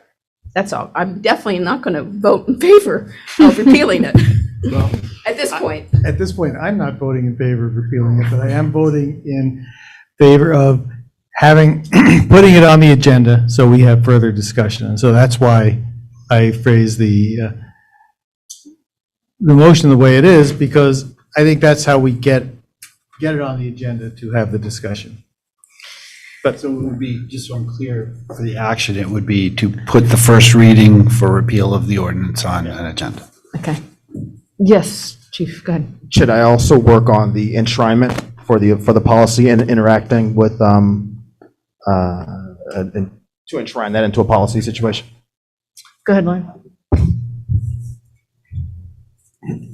So I seconded the motion. I mean, I'm kind of in Donna's camp. Like, I do wonder if there's a way of wording it in a way that is, I feel like there's paths that are, my sense of the council is, I don't know that we're going to repeal it. It feels like maybe we'll make some adjustments. And so does putting it out and getting a really, gut reaction from the community about this versus what the real conversation, I think, is of, what are we doing? Are there adjustments to be made? Is kind of how I feel like the conversation has gone more. So could we friendly amend? Well, a question for Bill, if you know, would we be satisfying the provisions of state law if we just put on the agenda, consider whether to repeal the ordinance, or consider taking action on the public drinking ordinance? So there's a couple things you can do. First of all, our ordinance adoption practice, our ordinance adoption requirement in the charter only calls for one public hearing. In adoption, we've always traditionally done two, and I think it's best practice, and we should continue to do that just because. So you could have your first reading could be to consider amendments. The other thing we've done in the past is just put the topic on and talk about the alternatives and then come up with what you want. If you want to amend it, then what goes on. So it wouldn't be, then you'd still have to have the hearings, but you'd have another meeting to consider what amendments, if any, you're going to make to propose, and then put those on for first reading. That's probably the safest way. But whatever you want to do is, and you can have the first reading and not pass it. You could have the first reading and, the first reading could be to repeal it all, and then that gets amended to, we're just going to amend it to this instead. and have your second reading on that, so. So, I'm sorry, are you suggesting that we could have it on the agenda just as a topic? Yes. Not necessarily as a hearing? As often as you Yeah, wish. that was my understanding as well, is that we can absolutely put it on the agenda just as something to discuss. Like today. Yeah, right, yes. I move to amend my motion to do that. Second. Okay, so we're voting on the amendment to do that, which is just have a discussion about it, if I'm not mistaken. Okay. Further discussion about that. That sounds great. Okay. Yes, Lauren. Well, just one question, so back to the chief's question. I mean, do other people think that, because it obviously would take time of the chief and the team to do the work. So if I'm the only one who wants that, then I just, like, is there a broader sense, or should we wait until that discussion before? Like, I could see that as an alternative proposal to amending the ordinance if we're like, oh, that gives me great comfort that in the policy, possibly, but I just want to be responsive to the chief's question of if that's a good use of the team's time in the interim before we take up the public discussions more. I mean, if you're comfortable with that idea, I am much more interested in enshrining that kind of policy rather than changing the ordinance. I'm speaking for myself. Yes, ma'am. The only thing that our folks would need is just, we just need direction. What do you want us to do when someone calls us and says XYZ is going on? And yeah, we just need that defined. I think for now it's doing what we're doing. So I would also say, just to say it out loud in front of everyone, it's going to be a while. Unless you want to expedite this, it's going to be a while. We have been habitually pushing things off, and we pushed a couple more off tonight. And right now, the meeting list for the next meeting is extremely long, which tells me other things are going to have to get pushed off. So, in terms of the chief having time to write a policy, this may be one of these late June or July things before it comes back. I'm just trying to be realistic because there's just a huge backlog. Okay. Yep. Carrie, go ahead. Yeah, it doesn't feel urgent to me to have a written policy right now. I feel pretty confident about how things are actually happening. I do think that that could be something that came out of a discussion or, a couple of discussions down the road that the city council could make a formal request or recommendation or direction for some kind of a policy, as opposed to getting rid of the ordinance. I also don't feel a great sense of urgency time-wise to get this taken care of right away, because I do feel very confident in the way things are being handled right now by the police department. So I don't see, I think it's okay. That makes sense to me, that could be something that comes out of a discussion. Mhm. Yeah. Okay. Is that okay with you, Lauren? Okay, great. So no on the writing of policy right now. Okay. But we still have a motion and second on the floor to put it on the, some future agenda. So, question? Motion to amend. Yes, exactly. So we got to do both. Any further discussion? Okay. All right. So on the amendment to take it up at a future meeting, all in favor, please say aye. Aye. And opposed? Okay. And so now we're voting on the motion to take it up at a future meeting. Okay. Any further discussion? All in favor, please say aye. Aye. And opposed? Okay. Thank you all very much. Thank you. Appreciate it. Thanks. And I also want to thank the Police Review Committee for all your work on this. It is worth talking about. So, yeah, I appreciate your good thinking about all of this. Okay, so we are not doing the officer recruitment standards or the Social and Economic Justice Advisory Committee stipend policy. I do feel like we could talk about a rep to the Montpelier Live Board. Anybody want to do that? Councilmember Erickson had been our rep. Asking if they could have one, they would like one. Yes, we should have one. Yes, Jack. When this is a board that meets during regular working hours, I assume? I think so. I don't know. Yeah, I thought so too. I'm not 100% certain. It's, it's there. Well, Justin Drexler was on and he used to be on the board. If he's still here, maybe he can help us, although it looks like he just I don't left. see him. Just went off. Okay. Anybody interested? Or should we find out when it meets? The face Lauren is like, you're thinking about it.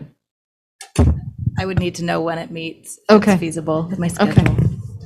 All right, we will find out when it meets. Okay. All right, on to council reports. Donna, you are up. Okay. I had one thing. Oh, shoot. We can come back to you. No, it's late. No, let's just, you'll come back if I think of it, but. anyway. Okay, all right. Thank everybody for being here and participating and dealing with the 2 minutes much better than usual. We averaged 3.5. It was good. It's good. It's good. Yes. Just real quick, the board for Montpelier Alive meets monthly on the second Tuesdays from 5:30 to 7:30. Okay. With that information, second Tuesday, 5:30 to 7:30. Who's up for that? I might be able to, but I have to look at my COSA caseload to see if I have any on Tuesday evenings. Okie dokie. So can we revisit that next time? Yes. Okay, super. Thank you. Okay, Carrie. Speak to that topic, the Montpelier Alive Board? Yes. I'll be brief. I have been encouraging you, Steve Whitaker, for a long time. This is an organization that claims to not be bound by public records law, that gets city money, that has offices in City Hall, and is not accountable. Do you have a comment about the council rep to? Yes, because because that is what is the topic. Yes, that council rep is going to be the focus of all my public records requests for the Montpelier Alive. So we will enforce some transparency on that organization. Okay, thank you. Carrie. I just want to reiterate what I said earlier about the appreciation for how many people who are actually using the Girton structure coming out and talking to us about it, because we often hear from people who have opinions about what other people are doing and about other people's experiences. And so I encourage more folks to come out and share their personal experiences with us along those lines. Thank you. Connor. Just since we've been talking about vice and everything, Officer Philbrick and I took a tour of the Patients Alliance dispensary, and just wanted to give an update on that. I think they've done a really good job reaching out. I know, met with Bill the other day just to talk about the plans, but right now it looks like they're opening in July and would potentially be the first retail dispensary in the state, actually, because Burlington is not slated till October, and I think Brattleboro as well. So, you could see a lot of activity in that area of town. But, I think taking the tour was really interesting. You got to see the security on it. It's a very professional operation that's had a really good relationship with the city while they provided the medical marijuana there. So they were very open that any counselor or anybody who's interested could pop in for a tour, and I definitely recommend it. And also, I may be out of town next council meeting, so I'll talk to you guys. Just Okay, good to know. All right, Jennifer. I just wanted to thank Chief Pete for the tour that we got last Friday. Carrie and I toured the police station, and I did a ride along with one of the officers. And I have to say, I have never had a good relationship with police ever in my life. And my time spent with you and can't remember his name, Kevin. Such a different experience than my childhood with police officers, and I really enjoyed my time. We had a great conversation. He answered a lot of questions. I answered a lot of questions for him. We went on some calls, and we rode by Girton Park several times, and everybody there knew him, and everybody said hi to him, and it was just a really great experience, and I just really appreciate that. You've kind of made me feel a little less uncomfortable. And we could go into this for hours, but I just wanted to say thank you, and thank you this opportunity being on council to be able to do that. It was very special. So thank you. Yeah, That's all I have. yeah, thank you. Jack?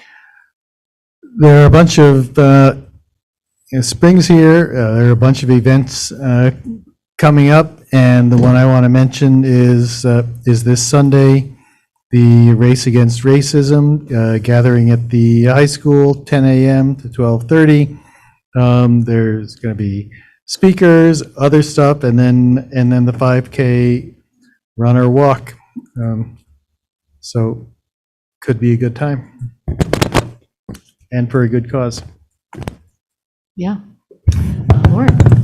Yes, just very briefly, just echo the gratitude. So appreciate the input from the community. Appreciate that the council's taking up the police review committee.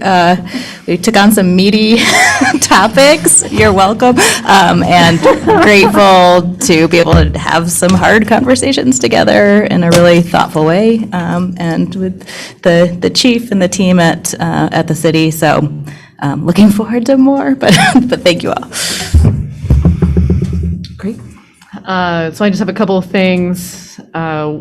Thank you for mentioning the Race Against Racism on Sunday.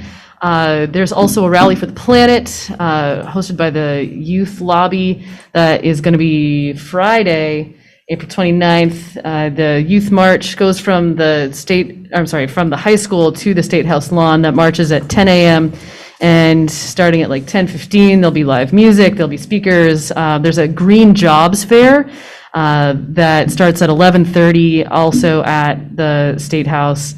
It's going to be a student teach-ins. It's going to be a great event. So check out the State House lawn on Friday. And also something that super important. So I'm thinking about the July 3rd parade. And I hope that you all will be there to represent the council. And one thought, so the sign-up form just came out for that, and it was saying if you are just a walk-in wave, there was going to be a $25 fee. We've always just been a walk-in wave. I assume that's what we want to do again, but I thought I'd at least put it out there. If there's something you can... Yeah, right. Do we want to have a float? Do we? If we have a float, we don't get charged.